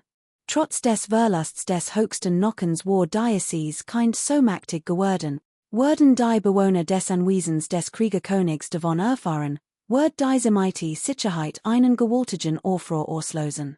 Dies wär nachteilig für sie und sein Gruppe, sie würden einen solchen unberechenbaren Faktor unter keinen Umständen dulden und dies Gelegenheit nutzen, die Bedrohung zu beseitigen. Sich ein zerfetzter Faker erschien in der Hand des Kinds und schimmert silbern. Dieser Faker stammte von einem mächtigen Experten des Geisterclans, wo aber leider vom goldenen Nockenfehl zerbrochen werden. In diesem Moment setzte das Kind all seine Kraft ein, den Faker zu aktivieren. Mit Hilfe des Swanen-Eisspiegels durchflutet es in MIT sie unermessliche Blitzenergie, wodurch der Faker erneut erwacht und augenblicklich in grellem Licht erstrahlt. Es handelte sich eine Notchen, genannt von unermesslicher Essenz und Blitzen, daher musste natürlich lügten. Doch konnte der Kraft nicht lange standhalten und schien kurz vor der Explosion zu stehen. Boom, die Hand des Kinds zitterte, und es schleudert den Faker blitzschnell nach vorn und traf die mächtigen Experten.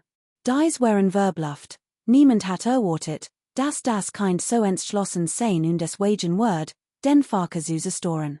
Es hat ein heiliges Artefakt geopfert, nur MIT ihnen fertig zu werden. Ein Wogens, wild Silberlicht zuckte über den Himmel. Der Silbernfaker explodiert plötzlich und holte die via Anwesenden ein, was sie zutiefst erschreckte. Ein alter Mann MIT Langem, weißem Bart wird direkt von dem Silberlicht getroffen. Obwohl die via schockiert und verängstigt waren, starb leider keiner von ihnen. Nur einer war verletzt, ein Rinnsel Blut ran im dem Mundwinkel. Das Kind nutzte den silbernen Faker, den Belagerungsring zu durchbrechen und entkam ein zweites Mal, doch Eagle, was es tat, es konnte diesen Lüten nicht entkommen. Auf seiner Flucht erlitt mehrere weitere Tiefwunden, so schwerwiegend, dass sein Nocken fast freilagen. Die Angriff des Federclans waren wahrhaft verstärkend, wie ein endloser, unerbittlicher Regen, gegen den man sich unmöglich verteidigen konnte. Jeder Regentropfen konnte Fleisch und Blut durchdringen, das Kind versucht weiterhin verzweifelt, sich zu verteidigen, doch wie sowohl war es schwer, den gesamten Angriff abzuwehren. Blut strömt aus seiner linken Seite, Schulter und seinem Rücken und durchbohrten beinahe von vorn bis hinten, es war aufgespießt. Die Kampfkraft der Via großen Krieger hat die vom 100 Gipfelberg Erlort Höchstgrenze erreicht, in dieser kleinen Welt konnten sie jeden besiegen, die sie begegneten. Natürlich MIT Ausnahme der primitiven Creaturen Diocese Reis. Die Augen des Kinds flackerten, ein Blutspur ließ seinen Körper schwanken, als konnte sich nicht mehr halten, und schließlich stürzte ihr Kopfüber in einen großen See. Warum rennst du nicht mehr? Fragte Wu Kun MIT einem schwachen, verracklichen Lächeln. War wollig entspannt, als lag in seiner Hand. Blickte auf das Kind hinab. Man muss sagen, dieser young man hat ihm einen schweren Schlag versetzt. Schon in so jungen Jahren besaß solche Fähigkeiten, why furchte regend wurde erst sein, when alter war. Du ist ein außergewöhnliches Talent, in Zukunft Contest du es wirklich mit Year aufnehmen. Shade, dass du das Hut nicht mehr erleben wirst, ein alter Mann lackt bedrohlich, sein Organ kalt. Die via Manner drehten sich schneller und machten sich zum Angriff bereit. Kapitel 132, Federn erfüllten den Himmel. Wu kuen und wu wenn waren wollig erschöpft. Ihr Jagd hat sie bis auf die letzten Kräfte ausgelot. Gerade als sie den kleinen Bengel eingeholt hatten, sahen sie hilflos zu, wie auf einen Fuhrwolkensperling sprang und im Nu verschwand. Beid waren wütend, ihr Nusten bebten vor Zorn. Doch sie konnten nichts tun, wie sollten sie in diesem dichten Nebel einen Menschen und einen Vogel finden? Als war umsonst gewesen. Vergisst es, lasst uns umkehren. Wir haben einen Hinweis auf diesen Wasserschatz gefunden, ist von großer Bedeutung für unseren Clan und kann dazu beitragen, dass der Wu-Clan aufsteigt und einen Menschenkäse hervorbringt. Wir bittet trugen sie den beinlosen Mann in die Fern schworen, den Bengel mit aller Macht zu töten, sobald sich die Gelegenheit bot. Die Hong, den Geschwindigkeit ist unglaublich, der Kleinjung rief. Der Großrotvogel verwandelt sich in einen Feuerstrahl, der wie ein purpurroter Strahl durch Wolken und Nebel drang und über den Himmel glitt, der Großrotvogel wirkend stolz. Natürlich. Siehst du denn nicht, wer ich bin? Ein würdevoller König der Lord. Wie konnte ich es wagen, one jegliches können auf den 100 Gipfelberg zu kommen und einen Feuertanz aufzuführen? Ich würden die Jeskicht eingehen, König der Lord? Das muss kostlich sein. Als Uralter nachkom muss es unglaublich gut schmecken, dem kleinen Jungen lief das Wasser im Mund zusammen. Als das hort, zitterte der Großrotvogel und schüttelte hastig den Kopf. Ich bin nur noch knocken, ich heb nicht viel Fleisch. Außerdem komme ich von einem kleinen Berg, dort heb ich nur einen lächerlichen Königstitel, hat wirklich Angst, dass dieser klein Teufel in lebendig fressen wird.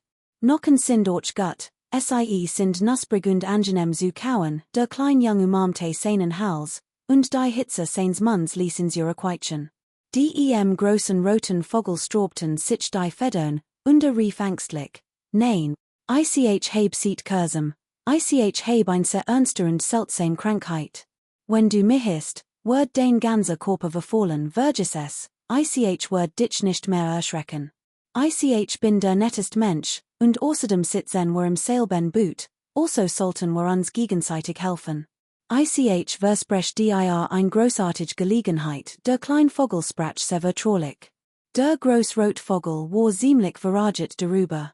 Was ist das für einem selben Boot sitzen? Du sitzt offensichtlich auf mir. Wenn du kannst, dann trag mich und flieg davon. Das nennst du gegenseitig Hilf, du dummer Vogel. Was soll dieser Blick in deinen Augen?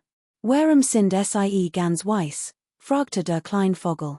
Natürlich funkelte in Wutend und wollte ihn am liebsten herunterwerfen. Der Großrotvogel wollte dies wird am liebsten herausplatzen lassen, wagte es aber schließlich nicht, den Schnabel zu öffnen.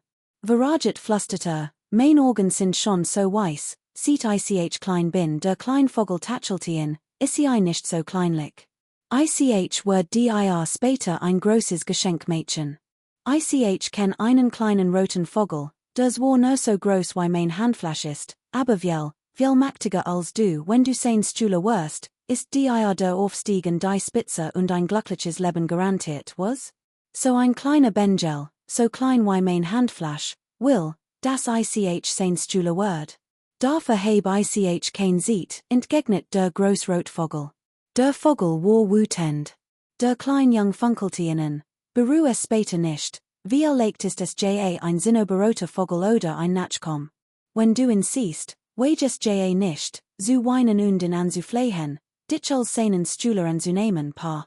Das wird ich nicht tun, ist mir egal, spottet der Großrotvogel. Du blöder Vogel, wachst du es, mir zu widersprechen? Was soll dieser Unsinn von wegen dieser alt? Man. How ditchem, peng, plötzlich erschien ein Großbuhl auf dem Kopf des großen roten Vogels. Turmelte, sein Flügel zitterten, wer beinahe zu Boden gefallen, sein Schnobel kratzte unaufhörlich. Such einen spirituellen Berg, ich muss mein Wunden heilen, die Verletzungen des kleinen Vogels wären nicht leicht, sein Körper war voller blutender locker, aus denen immer noch Blut sickert. Die Augen des großen roten Vogels leuchteten plötzlich auf, und flog auf ein fern Bergkett zu, in der Hoffnung, diesem Dämonenkönig endlich entkommen zu können.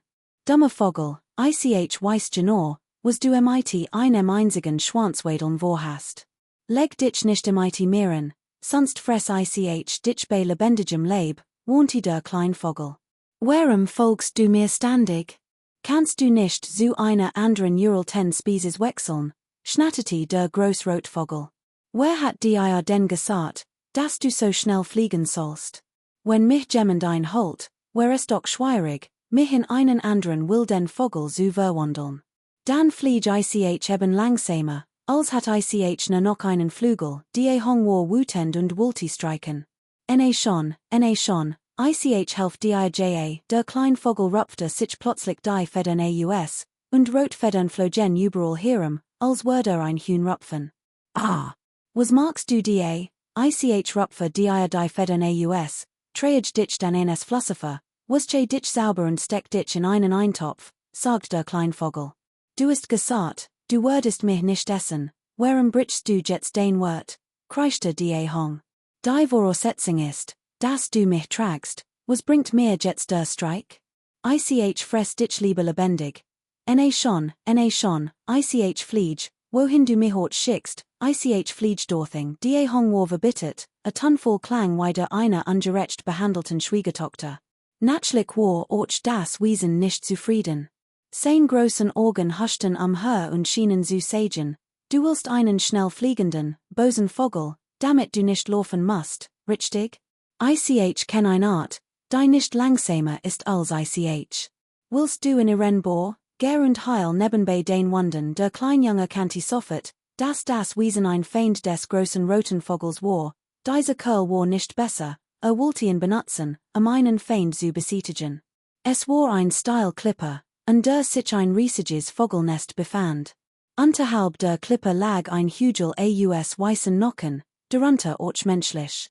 Es war klar, dass dies der Bohr eins extrem wilden Wesens war. Der Kleinjung runzelt die Stirn, dieses Wesen war nicht einfach. So 7 oder 8 menschlich Skelett in dem Hügel, sogar spüren von Blut und Fleisch, wahrscheinlich erst vor kurzem gefressen. Sie wären als menschlich Genies, und jetzt sind sie Beaut im Borch eins Vogels geworden. Das Vogelnest war aus trockenem Holz gebaut und verströmt ein dichte Aura der Tötungsabsicht.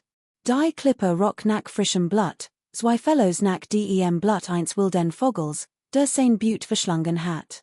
Der Großrotvogel kreiste am Haar und sagt überrascht, oh, es ist nicht im Nest. Dann faltete sein Flügel zusammen und landet im Nest. Der trocken Baumstamm war sehr dick und extrem stabil, doch das Nest war weichen, warmem Silberseidengras ausgekleidet und so sauber und einladend aus wow, die sind die Eier, lackt der Furwolkensperling Lord. Kapitel 133, Unvergleichliches Talent. Mir Igel, ich Streik. Mein schönen Federn sind mir in den letzten Tagen fast alles gefallen. Wenn das so weitergeht, alter selbst ich, ein gesunder junger Mann, vorseitig der Großrotvogel, schopft vom tagelangen Flug, forderte einen Streik. Ich heb dir gerade ein spirituell Flans gegeben, also word ich dich jetzt koschen, wie ein Kuchen im Pilsen. Es ist ein sehr leckeres, rustikales Gericht. Dieser klein Bengel ist so arrogant. Dann koch mich doch lebendig, wenigstens muss ich denn nicht die Konsequenzen tragen, der Großrotvogel verhielt sich wie ein Schwein, das keine Angst vor kochendem Wasser hat, denn wusst, dass dieser wild klein Bengel es vorerst nicht fressen wird unter es brocht, nicht laufen zu müssen. Du gehst wirklich nicht. Der klein Bengel nörschte den Sahnen und Beg an wie wild Federn auszureißen, die dunkelroten Federn flogen wie ein Regensturm am Haar. Der Großrotvogel schrie vor Schmerz auf, doch diesmal war entschlossen, widerstand zu leisten und für sein Rechte zu kämpfen. Bis die Sahn zusammen und ertrug es, während murmelt, es wird nachwachsen, Igitt rief der klein Bengel und zog den goldenen Nockenviel hervea, der sein war gestalten thult, ein Drachenkopf erschien, der sen bright small sich in den Hals des großen roten Vogels grub, Blut spritz heraus. Du liest ein Geskicht, die von, Website-Adress, Kopiert Word. Wenn wir nicht gehen, werden wir zu betteln, hat Menschen gefressen, Hilf. Dieser bosartig klein Bengel frisst Menschen, der Großrotvogel war entsetzt. Dreht sich nicht Mund dackt, der klein Young Word in Basen.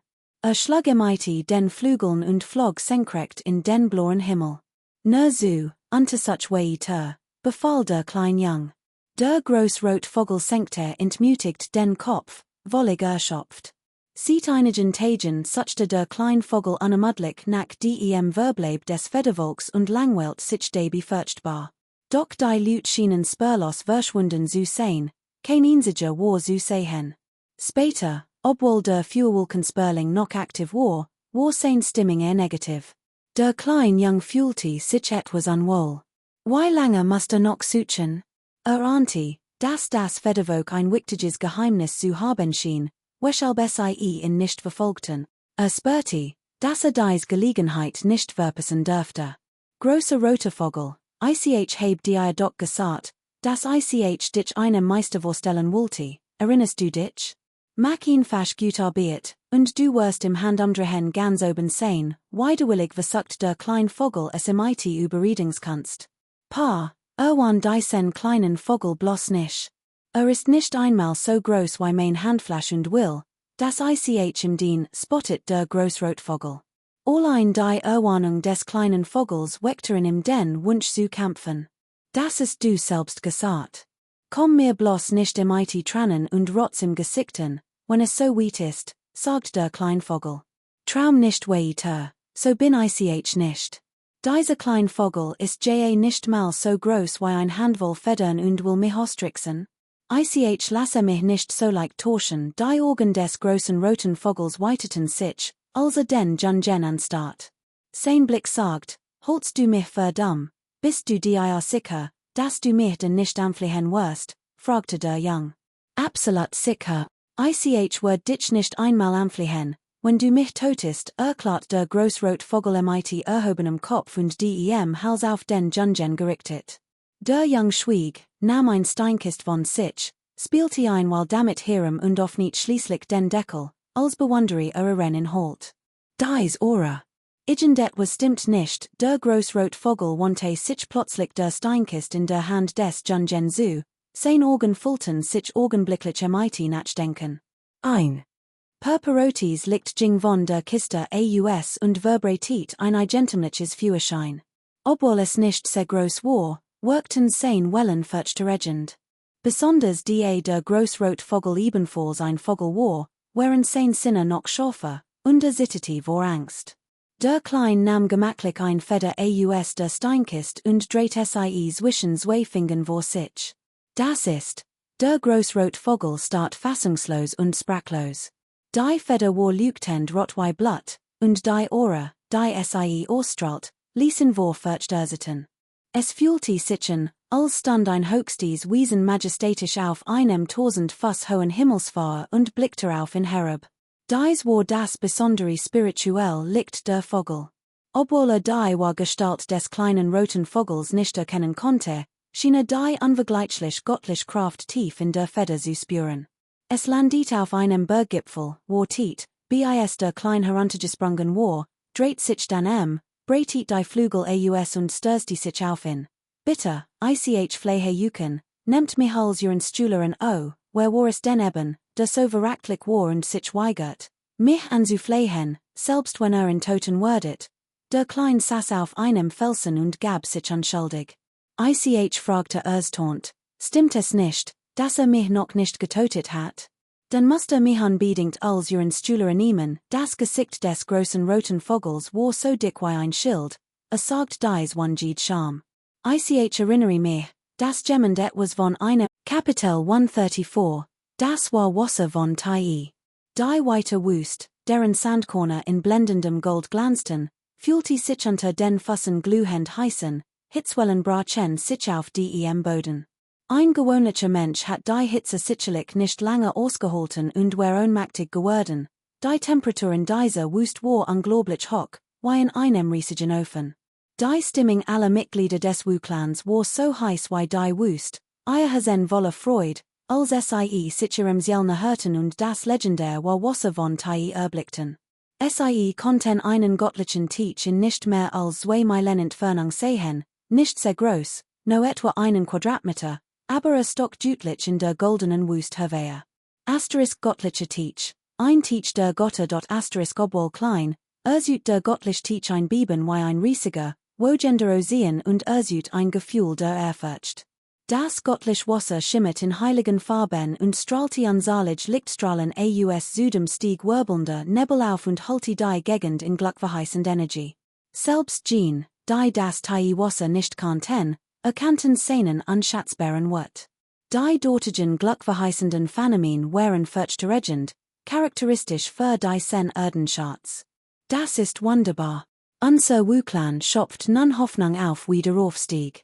Wenn wir Diocese becken erlingen, wird unser Clan in Zukunft zweifellos unvergleichlichen Ruhm erlingen und die Glanzvolstivität unserer Familiengeschichte wieder aufleben lassen, rief Wu wenn Cheng aufgeregt aus, sein Bart und sein Haar zitterte. Die gesamte Gruppe blickte voller Sehnsucht in die Fern.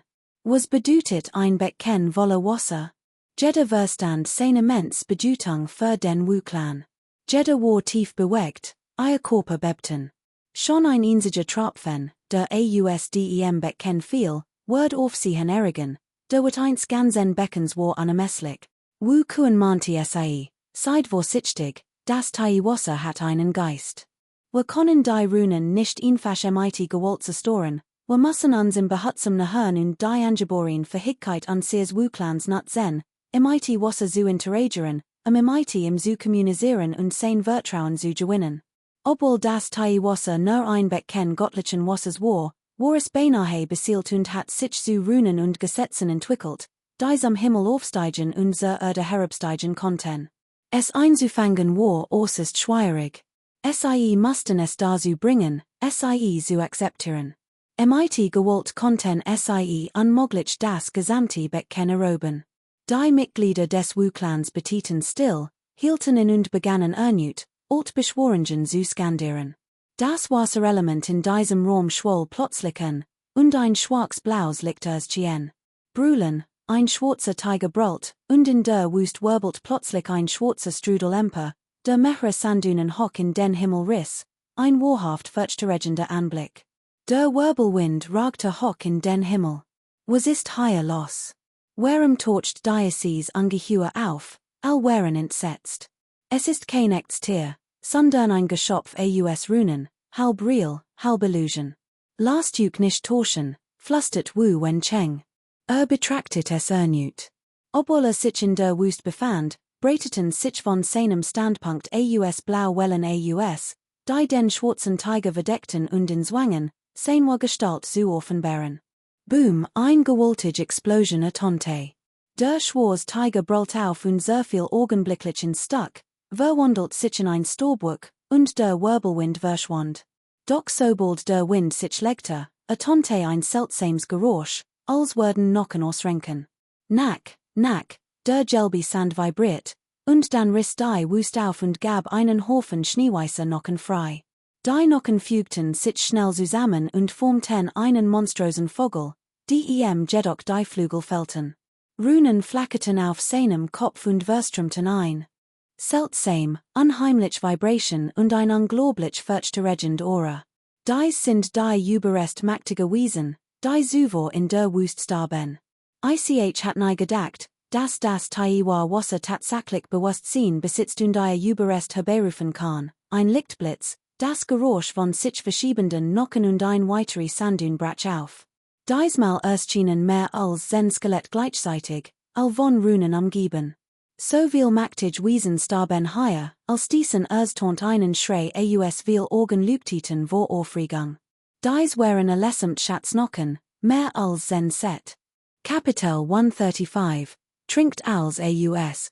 Wo kommt dieser Elend Benjel näher? Why konnte der bloß auftorchen?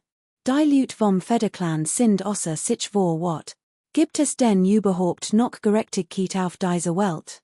Das ist ein Katastrophe vom Himmel. Und das ist so unmoralisch. Why kann es nur vom Himmel fallen und so zerschellen? Das Taiwanwasser wird sich doch sicher verschuschen. Die Mitglieder des Federclans hatten am liebsten geweint. Diocese göttlich Wasser ist nicht zum Trinken gedacht, es dient als Heilmittel oder zur Verdelung von Schatzen. Selbst wenn wir einen Schritt zurücktreten und sagen mussten, wenn du es trinken willst, dann trink es doch, warum muss es dann so zerschmettert werden? Das Taiwanwasser wusch dem kleinen Jungen das Gesicht. Sie erkannten ihn sofort, und augenblicklich guckte wat hock, groll bratsch über, Reisrei erreichte ihren Höhepunkt. Bist du es? Verdammt noch mal, die Mitglieder des Federclans kochten vor wat, Rauch stieg aus ihren Korporaufnungen auf, Leiber standen kurz vor dem Feuer. Hatten unsalig Entbehrungen ertragen, viel Kraft und Blut vergossen, sogar den Befehl des Kriegsgotts befolgt, und sollten doch siegen. Doch dann stieg dieser kleine Tyrann vom Himmel herab und versetzt das Taiwanwasser in Angst und Schrecken.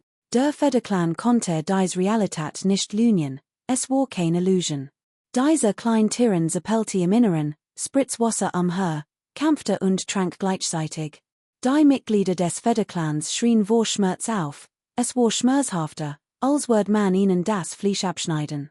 Wussten, es war vorbei, das höchste Wasser war nicht mehr zu bandagen. Totetes, nein, schnapptüch schnell das Wasser, lasst es nicht entkommen, dies waren zwei wollig unterschiedlich Stimmen, die zwei verschiedenen Standpunkte des Federclans repräsentierten. Die erste, wütend, griff das Kinden, rücksicht auf die Folgen, im der Absicht, es zu brei zu schlagen. Letzterer, noch einigermaßen rational, beschloss, zunächst etwas von dem göttlichen Wasser aufzufangen, zu verhindern, dass es in die Wüste entwickelnd nichts einbracht. Trotz ihrer unterschiedlichen Meinungen handelten dies Leute gleichzeitig. Einige stürzten sich auf das Kind, und erholten beholte Hörwehe, Wasser aufzufangen. Die ganz Gegend brodelt, und dicke Runen flogen überall herum. Das Taiwanwasser, natürlich verängstigt, hat sich schon lange heftig gewehrt und versucht, vom Jadegipfel zu entkommen. Holt flüstert das Kind und holt einen kostbaren Edelstein Hörwehe, der von glückverheißender Energie umgeben war. Bildet einen Lichtschirm, der all Runenangriff abwehrt und die Unruhe des Taiwanwassers vorübergehend besänftigte. Die Mitglieder des Wu-Clans waren gleichermaßen verängstigt und wütend, ihr Angriff waren wirkungslos, die Runen wurden blockiert, und der kugelformige Lichtschirm war in kurzer Zeit schwer zu durchbrechen. Was für ein Schatz war das? Das ist die Dingwangpel, brüllt Wu Wencheng, die dann auf seine Stirn traten herwehe. In diesem entscheidenden Moment stießen unerwartet auf einen so seltenen Schatz, der hilflos und voller wat Eurykleus. Das ist ein poliertes Fragment der uralten Dingwangpel.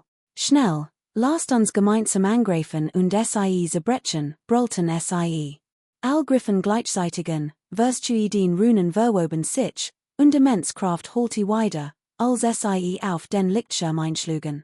Setzt your Körperkraft ein, schlagt ihren Waffen zu, sonst werden all leuchtenden Runen negativ beeinflusst und gebunden, befahl Wukuen den talentierten Schulen. Den Jadegipfel herum wurden gleichzeitig den Waffen Jesogen und auf den Skirm geschmettert, der ohrenbetäubend lahm klang wie Schmiedens Eisen. Der Kleinjung hielt die Dingwangpel in der Hand, unbekümmert, und verschlang in großen Schlacken. Die Dingwangpel in seiner Hand war ein Schatz, den Xiao Tian gebracht hat, das Taiwanwasser zu binden und sein Flucht zu verhindern. Natürlich war dies nur ein Fragment, innen stark beschädigt, und konnte in diesem Moment nur wenig Wirkung zeigen und es nicht vollständig binden. Das Taiwanwasser, das sich einmal beruhigt hat, begann erneut zu fließen. Nein, schrie das klein laut auf. Obwohl es groß schluckt, entwich das göttlich Wasser, das Bewusstsein besaß, unerwartet durch sein Nasenlocker. Außerdem konnte das göttlich Wasser nach dem Trinken rückwärts fließen und wuckt nach außen strömen. Schließlich leuchteten sein Ohren und Augen auf, und das Taiwanwasser verwandelt sich in Lebensenergie, die unnachgiebig herströmt, wobei selbst sein Puren einen Heiligenschein Australten. Es ist im Findungsfähig geworden, dackt das klein und spurti, wie Kopfschmerzen aufkämen. Es aktiviert die tiefgründigen Runen, die in der Erwahren Erklärung aufgezeichnet wären, Sie zu werfen. Es versigelti sein Puren und verschloss sein 7 Korporaufnungen fest, so dass nur sein Mund zum Trinken Wietefen blieb. Grumpel, Rumpel, der klein trank mighty aller Kraft, doch das Taiwa Wasser drankti verzweifelt aus seinem Maul. Die beiden hielten sich die Wage, aber letztendlich schluckte mehr Wasser. Die Mitglieder des Wu-Clans gerieten in Reisrei. Dieser niederträchtige Bengel ist unerträglich. Das ist doch für Medizin und Artefakte bestimmt. Wer wagt es, ihn fasch so hierin zu platzen und zu stehlen, one nach recht und unrecht zu fragen? Wer kann das dulden? Zerstört es. Totetin, schrie ein Grupp Wutender. Zerstört es, all suchten ihr Waffen und entfesselten ihr Schutzsauber, doch sie konnten die Barrier immer noch nicht durchbrechen. Kapitel 136, die Ora des höchsten Wesens. Gluckverheißend Energie strömt vom Geisterberg aus, unzahlig Lichtstrahlen ergessen sich wie ein Meteoritenschauer, blendend schon, atemberaubend hell.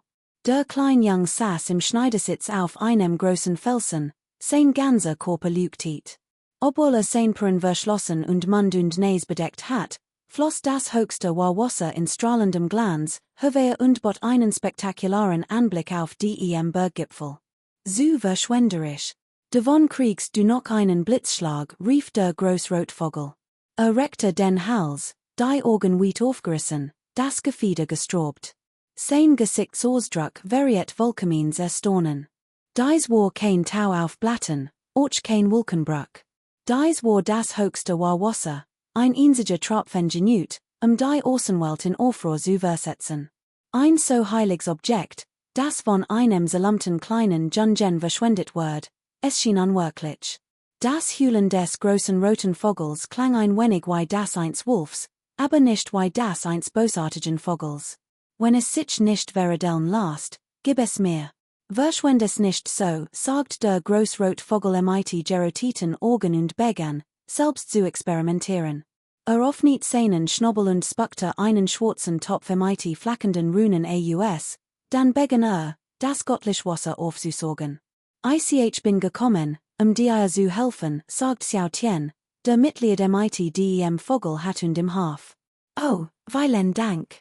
Guter junger Mann, du bist wirklich außergewöhnlich talentiert, armer Jung, schon wieder verspottet. Du wirst es in Zukunft ganz nach oben schaffen, bedankt sich der Großrotvogel. Xiao Tian schnippte mit dem Armel und wollte sich beinahe sofort wieder entfernen. Der Schwarz-Topf in der Luft war furchterregend, sein Oberfläche war mit kunstvollen Runen bedeckt, und unzahlig Blitz und Funken zuckten, die Umgebung zu versiegeln. Bei Genorem hinterhen erkannte man, dass es sich nicht einen echten schwarzen Eisentopf handelte, sondern ein Pellets Vogele, dessen glanzend schwarz Farben schimmenden Jade erinnert.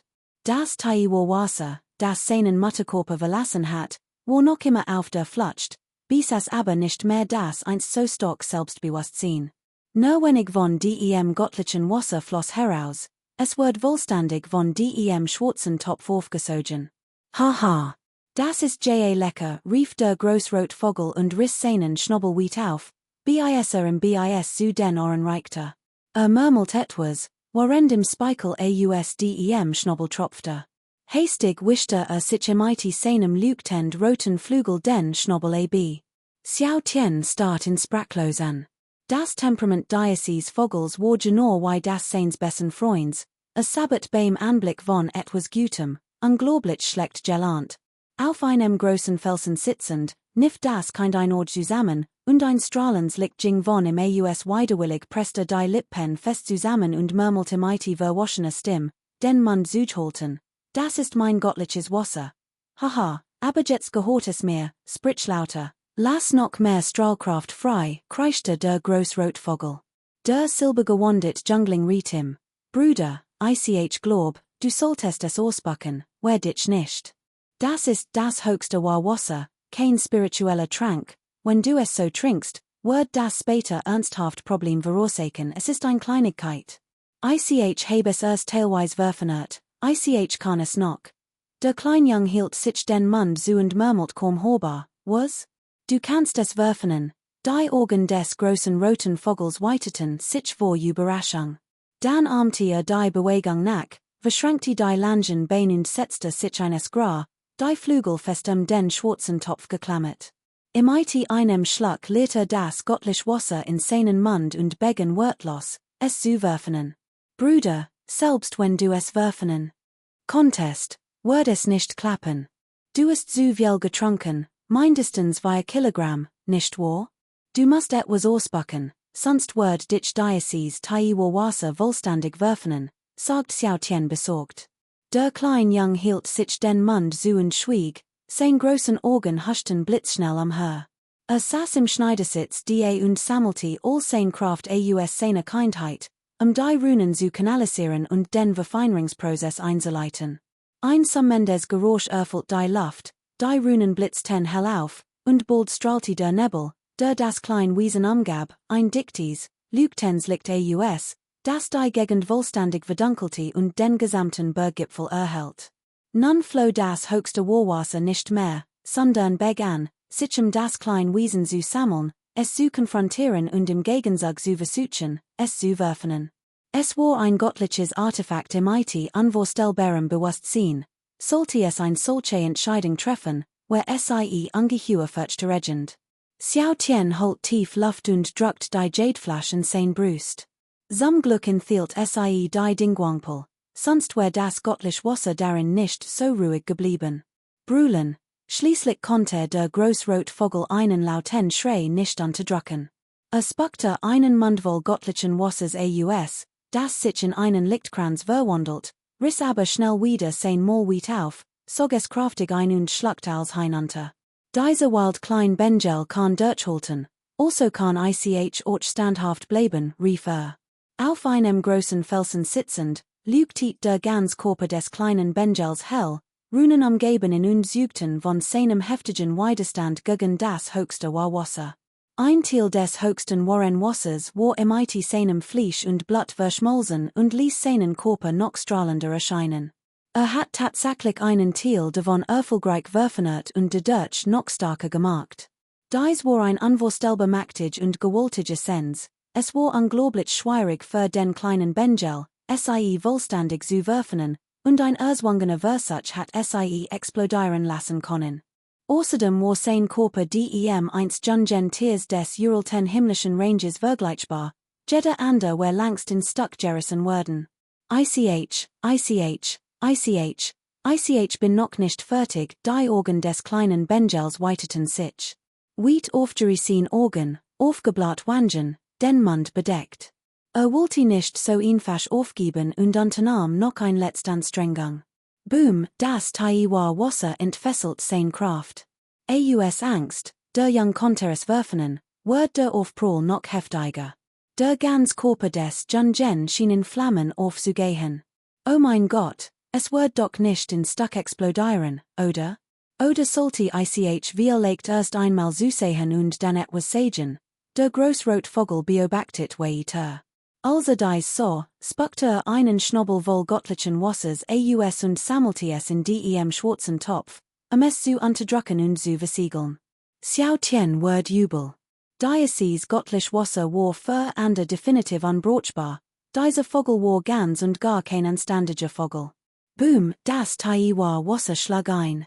Der Körper des kleinen Jungen zitterte heftig wie eine mehr treibende Alge, standig am Rand des Kenterns und zerschmetterns durch die Wellen. Blatt die Wangen auf und murmelt, wenn es wirklich nicht klappt, wird ich eben dies beiden Schatze nahren, natürlich wollte der Kleinjung sein Leben nicht riskieren, selbst das best göttlich Wasser ließ sich nicht einfach gewaltsam aufnehmen. Wenn es nicht funktioniert, musst du eben aufgeben. Bum, ein weitere Welly Bratch hierin. Kapitel 137, Complies. Der klein Jung holt tief Luft und spürte, wie ein Geräusch wie ein Wasserfall in seinem Körper aufstieg. Gleichzeitig durchströmt in ein wohltuende Energie. Sein Sehnen, Nocken und Muskeln wurden noch kraftiger und strahlender, und auch sein inneren Organ leuchteten wie klein Sonnen. Das war keine Illusion, sondern Realität. Schon bei geringster Anstrengungsstießen sein inneren Organ ein Ohrenbetäubens Drohnen aus, wie ein Dammbruch. Sie vibrierten unaufhörlich und boten ein atemberaubens Schauspiel, das kraftvolles Licht und Energie ausstrahlt. Konnte sein inneren Organ deutlich wie göttlich Rede spüren. Kanalisiert Runen und druckt sie gegen sein inneren Organ.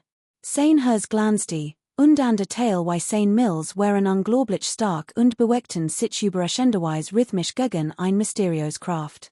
Dies erfüllt den kleinen Jungen mit Freude und Furcht zugleich. Im Kampf gegen Ander war dies ein wahrer Vorteil. Wie konnten selbst sein inneren Organ und Nocken so widerstandsfähig sein? Es war ein unglaublich starkes Gefühl. Dann schlag es sich selbst. Ein Lotz Dong holte wie der Schlag einer himmlischen Trommel. Sein inneren Organ vibrierten in einem kraftvollen Licht.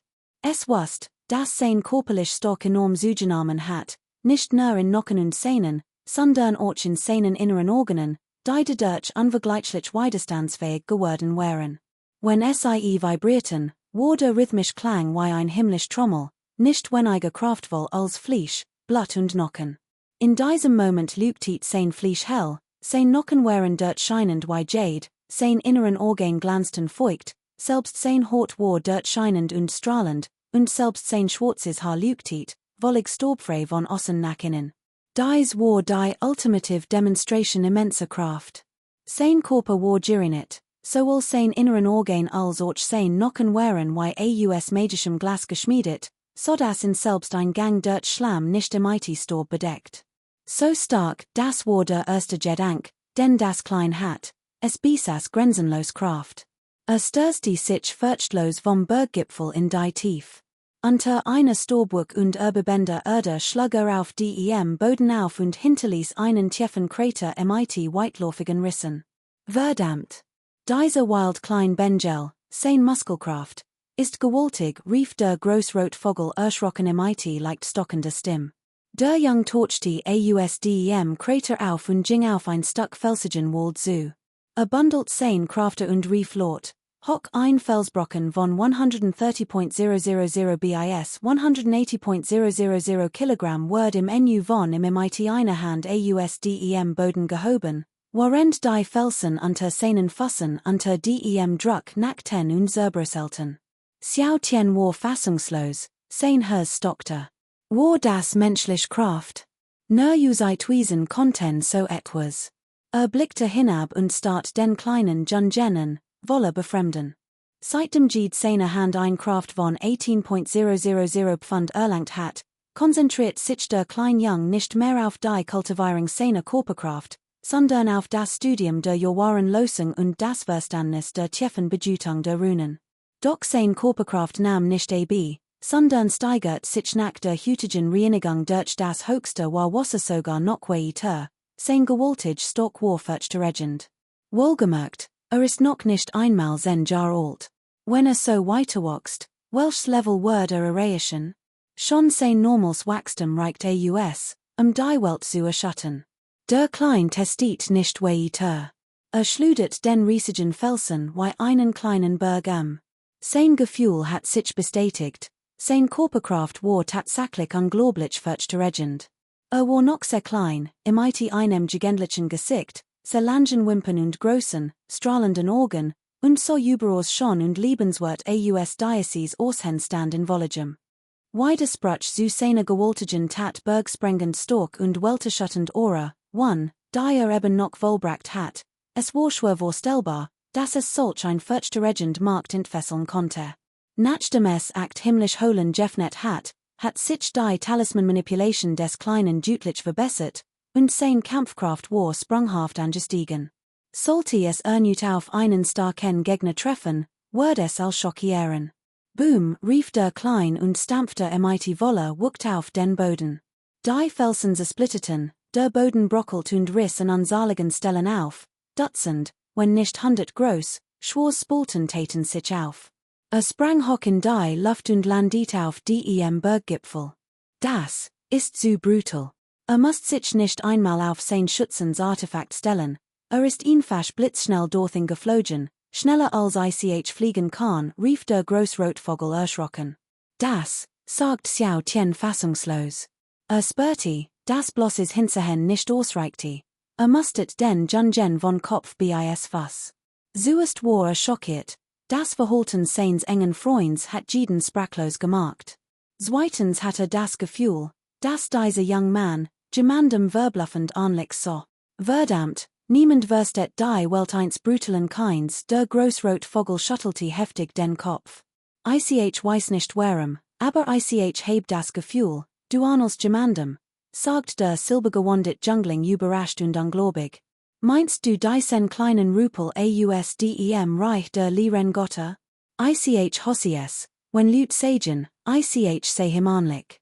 Es trifft zu, dass mir ahnelt. Ich bin starker als ich will immer gegen kämpfen, aber ich bekomme nie die Gelegenheit dazu. Außerdem bin ich so majestatisch und strahlend, why kann dieser Benjel die mithalten, sagt der kleine Benjel stolz. Vielleicht bist du starker als aber, sagt der silbergewandete Jungling schüchtern. Dein kleines Gesicht ist so rund und posbackig, man möchte es am liebsten niefen. Why kannst du die als majestatisch und strahlend gelten? Dieser kleine Rupel ist zwar abscheulich, aber eigentlich ganz hübsch, sag nichts mehr. Später reisen wir gemeinsam ins Reich der leeren Götter und eroben den die Welt. Wir fordern all großen reinen Länder der Welt nacheinander heraus und helfen mir dabei, in zu bekämpfen. Der kleine Benjel sprach mighty einer eurer ungeheuren Heldenmutz. Der silbergewandete Jungling war zunächst überrascht, beruhigte sich aber nach kurzem Nachdenken. Wenn es wirklich dieser Rupel war, würde es wagen, in higher Brüder zu nennen. Wahrscheinlich hat ihn schon längst verprügelt, das göttlich Wasser und sich Genemen und war geflohen. Xiao Tian dreht sich und ging auf einen großen blauen Stein zu, auf dem ein Jadeflash stand, die Überquell von Wasser. Der kleine Benjel trat gegen einen siegelsteinformigen blauen Stein in der Nähe, ihn aufzuheben. Das war die perfekte Gelegenheit, ein Siegelstein, den silbergewandeten Jungling zu voll zu bringen, das göttlich Wasser zu stehlen und zu verschwinden. Aber wenn das tat, konnte der silbergewandete Jungling vor wat sterben. Was, wenn wahnsinnig word oder von etwas besessen word. Das wär gar nicht gut. Schließlich gab es keinen tiefsitzenden Hass oder Feindseligkeit. Der Kleinjung blickte ihm nach hinten, sein kleinen Hand verkrampften sich, sein großen Augen blinzelten, wollig hin und hergerissen. Der Großrotvogel sah das und las natürlich sofort die Gedanken des kleinen Jungen. Es war klar, dass dieser Kerl nicht leicht zu täuschen war. War definitiv kein anständiger Vogel. Sein Augen blitzten wild auf, und gestikulierte mighty dem Flügel. Los geht. Lasst uns beid angreifen, der Kleinjung war noch hin und hergerissener. Das war alles andere als gut, aber letztes Mal, nachdem in zweimal getroffen hat, fand seinen. Kapitel 138, großer Sieg. Brüllen. Ein Wolfsgeheul holte vom Himmel weiter und erschreckte viel Tier im Gebirge. Sie blickten auf und sahen einen großen purpurroten Vogel, der mighty den Flügeln schlug und vorbeiflog. Was glotzte so? Hat noch nie so schön und majestatisch Flügel gesehen? Fragte der groß purpurrot Vogel verachtlich. Was ist das für ein Vogel? Warum heulte wie ein Wolf? Wahrscheinlich ein Hybrid, ein Nachkomm des Fürwolkensperlings und des Dämonenwolfs, flüstert ein Tier an und mustert in von Kopf bis Fuß. Der groß purpurrot Vogel, ohnehin schon schlecht gelernt, wird noch wütender. Funkelte die Tierantennen und brüllt, unbedeutenden Insekten, was wisst schon? Ich bin ein Nachkomm des göttlichen zinnoberroten Vogels. Wagt es, so einen an Sinn zu reden? Ich wird mighty einem Schlag ausloschen, brüllen. Ein monströser Aufsprang aus der Tiefen schluckt Herwehe, über 100 Meter hoch in die Lüfte, sein ganzer Körper schwarz. Mighty seinem dickten, buskigen Gefieder und voller Wildheit erhob sich plötzlich in die Luft und stürzte sich direkt auf den großen roten Vogel. Dieser stieß einen seltsamen Schrei aus, schlug heftig mighty den Flügeln und floh blitzschnell. Die gewaltige Prank des Affen streifte seinen Körper und würfelte ihn ab. Verwandelt sich in ein Flam und verschwand aus dem Gebirge, während der Vogel schweißgebadet zurückblieb. Was ist das für ein verfluchter Ort? Warum ist es hier so gefahrlich? In der großen Welt herrschte ich unangefochten, und hier wird ich skikaniert. Früher war ich immer derjenige, der an der MIT Fussen trat, der großrot Vogel kokte vor wat und konnte sich kaum beherrschen. Och der klein Jung und Xiao Tian waren verbluft. Diese gewalttätig auf war unglaublich mächtig, weit über die Fähigkeiten gewöhnlicher Menschen hinaus, und sein Kultivierungsniveau war unergründlich, war eindeutig ein Einheimischer. Sie flogen weiter und suchten nach Spuren des Federstams, doch vergeblich. Lasst uns in die Wüste fliegen. Wir legt haben sie noch nicht aufgegeben und sind noch die, mutmaßt der klein Jung. Die weiter, golden Wüste erstreckt sich endlos, schimmernde Sand blendet die Augen. Sie war wahrhaft grenzenlos und vollkommen still. Ich sejuk vorher, ich wird später nicht mein Leben riskieren. Die alten Männer sind so furchterregend, unser Leben so retten ist wichtiger, sagt der Großrotvogel. Wenn nichts passiert, muss unsere mitnehmen und fliehen, sagt der klein Jung. Die intensive Hitze ließ die Landschaft verschwommen erscheinen. Sie wagten sich tief in die Wüste vor, zu suchen, und der klein Jung nutzte dies Gelegenheit auch, zu versuchen, das höchste war Wasser zu finden. Dies Flasch göttliches Wasser weit mindestens mehr Pfund, genig, sie also teilen, sagt Xiao Tian, der genau wusst, wie gefährlich es war, sich dem höchsten Waren Wasser zu nähern. Je mehr, desto besser, ich heb das Gefühl, es kann nicht sein, sagt der klein Jung. Dacht nicht nur an sich selbst, sondern auch an die Leute im Steindorf.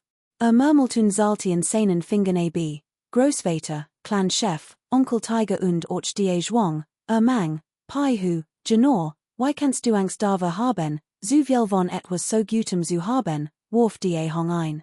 Das geht dich nichts an, sagt der silbergewandete Jungling. Unterwegs war diesem Vogel gegenüber immer misstrauisch gewesen, als wäre ein Bandit. Oh mein Gott, lasst mich endlich sterben, das ist so ärgerlich. Ich bin ein reinblütiger göttlicher Vogel, und trotzdem bin ich in dies Lage geraten. Der Großrotvogel fühlte sich ungerecht behandelt. Wollte widersprechen, fand aber kein Wort, also pickte den kleinen Jungen ners Weimel. Ruhe, sagt der klein Jung, offenbar hat etwas gehört. Der Großrotvogel stürzte sich schnell ditcht über den Boden, flog vorsichtig durch ein Sanddün und rief dann, die ist ein alter Mann mit ein paar Rotznasen, in den letzten Tagen war Wu wenn Tiens Gesicht duster güsen, sein hers voller Groll und Lied. Oft nörschte mit den Sahnen und wünschte sich, konnte diesen Frechen Bengel sofort van Jen und in se stuckeln lassen. War fast 60 Jahr alt und besaß erstaunlich Kultivierungsfähigkeiten, doch diesmal musste sein Krafte unterdrücken, diesen Ort zu betreten, vergeblich. Der Verlust beider Bein und die damit verbundene Behinderung waren ein verheerender Schlag und ein schwerer Rückschlag. Gerade als im Begriff war, das höchste war Wasser zu erlangen, torchte dieser verhasst Young Man wie ausdem nichts auf unser Stort geht Hoffnung auf den Wiederaufstieg des Wuklans, was seinen Sohn und sein wat noch weiter anfackt.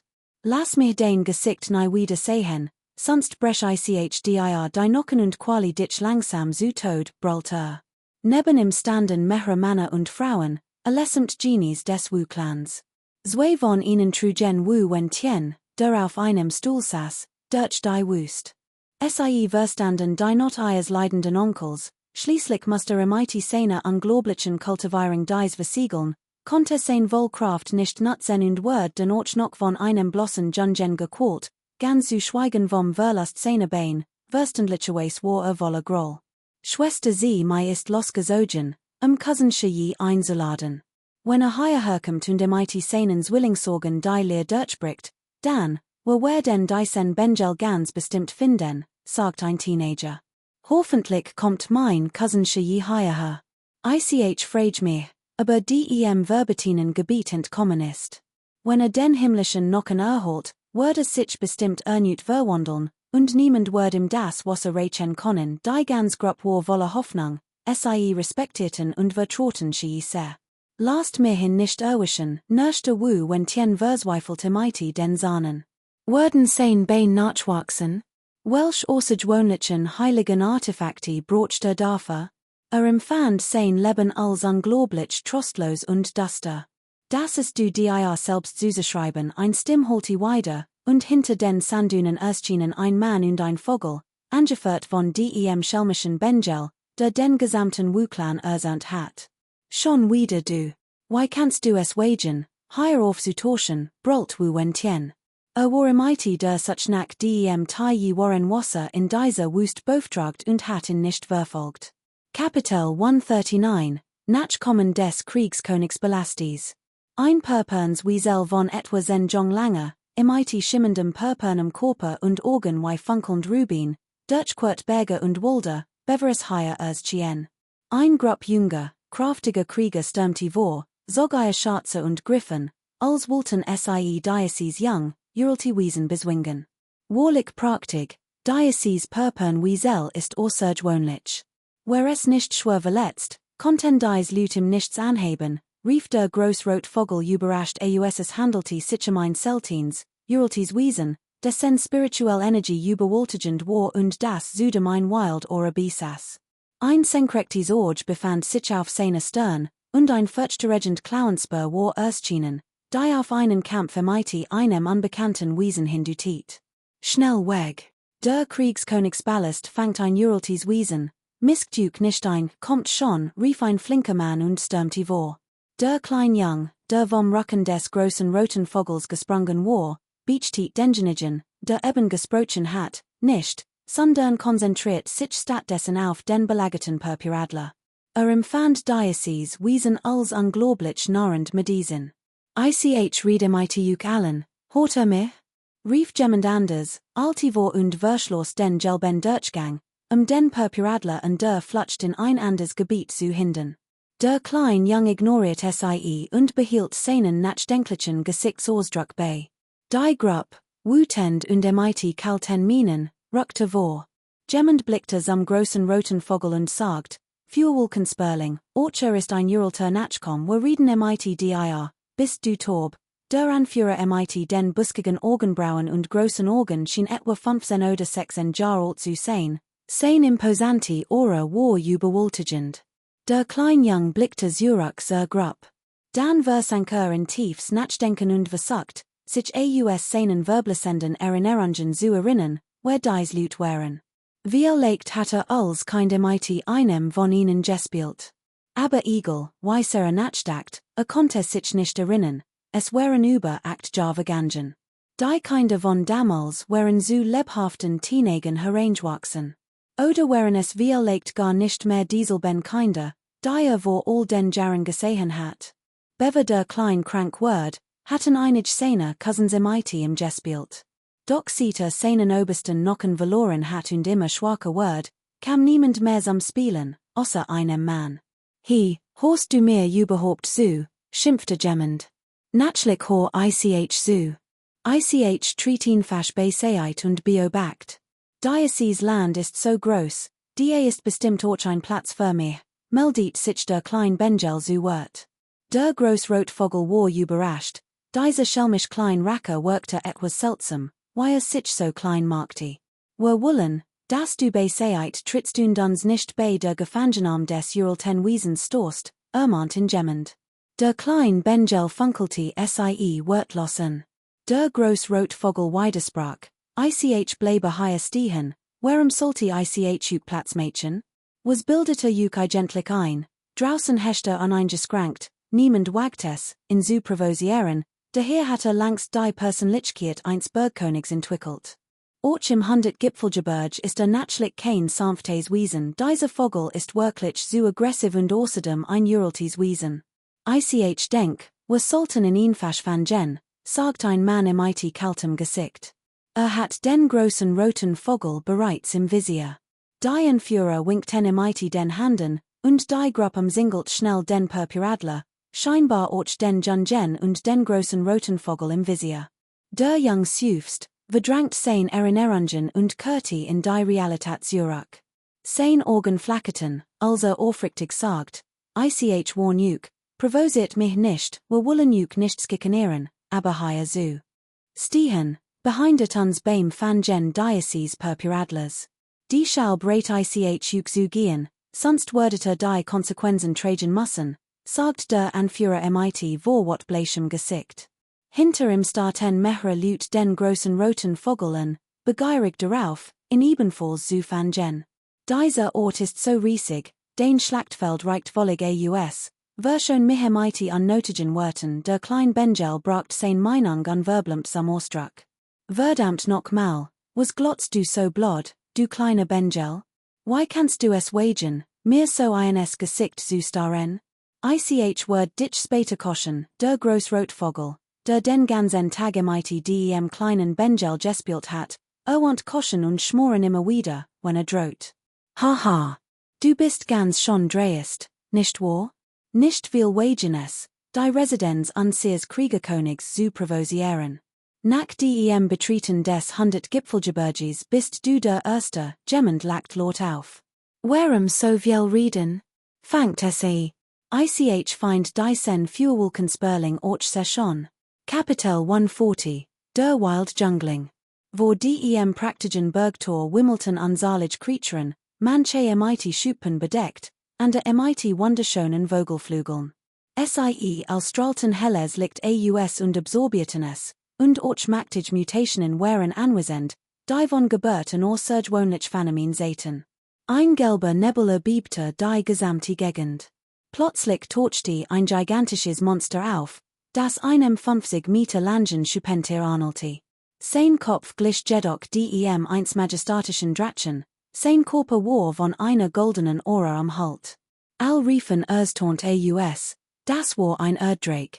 Schon allein durch sein bloß Anwesenheit war sein Kraft immens, konnte Berge versetzen und mehrere mighty fürchte Regender Markt füllen. Brüllen, auf einem Felsen erschien ein Pechschwarzer auf, den Kopf zurückgeworfen, und stieß ein langes, erdbebenartiges Gebrüll aus der Klang glich einem tausenden Meer und jagte allen einen Schrecken ein. Es trommelte sich mit aller Kraft auf die Brust, der Klang holte wie ein tief, schwer Trommel weiter. Boom, dieser 10 Meter lange Fuhraf sprang hoch, von einem Felsgipfel am nächsten, wirbelt Storb auf und splittete den Berg, den zertrampelt hat. Dann setzte Seinen sprang auf die an der Seat fort. Krok, der Boden brach plötzlich in weiter Tail. Der Schwarz Fuhraf brüllt und entblosst sein blitzenden weißen Zahn. Sein Körper war in ein wirbelns schwarzes Licht gehüllt, und wirkte extrem wild und aggressiv. All mussten ausweichen, dieser Fuhraf war so wild, und niemand wollte ihn provosieren. Ging nicht sofort hinein, sondern blieb vor dem Bergtor stehen und blickte hinein. Ein über einen Meter langer Schmetterling in 5 leuchtenden Farben flatterte unaufhörlich vor dem Bergtor und strahlte schimmernd Licht aus allwären entsetzt. Selbst der Flammendaff hielt in, fletschte die Zahn und Klauen und which unwillklich zwei Schritt zurück, äußerst wachsam. Es ist der flammend Himmelsdominanzgmitteling, in Legenden, die Augen des großen roten Vogels leuchteten hell, ein Mischung aus Anspannung und Vorfreude. Auch der klein Jung bemerkt es. Dieser Dämonenschmetterling besaß leuchtend Merkmal, es wären geheimnisvoll Symbol, wie einem innewohnende der Körper, der Schwarkosser, aber in Wirklichkeit unglaublich mächtig war. Alten Texten zufolge konnten die Flügel des Dämonenschmetterlings, wenn sie schlugen, 1000 von Kilometern blauen Himmels zerreißen und Himmel und Erde ersitten lassen. Besaß ein unvergleichlich Kraft. In der Fern blickte ein großer gelber Vogel herüber, und ein seltsames Wesen mit leuchtend grünem Körper starrt den Dämonenschmetterling anverwandten.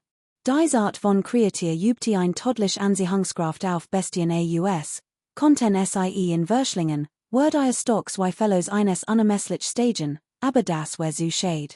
Bum, bum, die Erde bebte, und ein weitere Uralti Bronziameis, über einen Meter lang, erschien. Jeder ihrer Schreit ließ den Boden aufreißen, als würde sich ein kleiner Berg verschieben. Ameisengott, dies ist ein Nachkomm eins uralten göttlichen Insekts. In grauer Vorzeit lebten sie in Kolonien. Es gab ein Zeit, die herrschten sie ananschfockten, jed einzeln im Stand, Berge zu versetzen und Meer zu füllen, unglaublich mächtig. jemand kucht, zum Glück ist nur ein gekommen. Nein, sie haben immer in Kolonien gelebt, wie kann es die nur eingeben und tatsächlich? Kaum hatten sie ausgeredet, bebte die Erde erneut. In der Fern erschien ein bronzefarbenes Gebiet MITs Wolfemeisen, jed einzeln stark und mächtig. Unter ihnen war ein, die nicht bronzefarben, sondern silberweiß war und in blendendem Licht glanzte, wodurch sie noch imposanter wirkte. Schon bloß eine Heerung jagte allen einen Schauer über den Rücken. Die Blutlinie dieser Ames ist wahrlich erstaunlich, allwerden ernst, dies war. Zwei Fellows einer der gefahrlichsten Gegner. Nebel wirbelt auf, und ein Flans, die einem Lohensan Arnolti, erschien. Es war kein Gra, sondern ein Baum mit üppig grünen Ästen und Blatten. In seiner oberen Hälfte befand sich ein schneeweiß, kugelformig Frucht, die hell wie ein Weißfeder leuchtet. Gelegentlich brach ein kleiner Stangel ab und wird vom Wind fortgetragen. Weit weg der Dämonenbaum vielwich hen erschrocken Zurich. Dies winzigen Ranken waren todlich, bekannt als verflucht Dämonenbather. Beruhten sie einen Körper, schlugen sie sofort Wurzeln und sorgten die göttliche Sense aus. In grauer Vorzeit gab es einst einen Dämonenbaum, der mit immenser Macht ein Gottheit totet. Sein Dämonenbather stürzten herab, wurzelten sich in Fleisch und Blut und sogen schnell die Essenz und den Geist der Gottheit auf.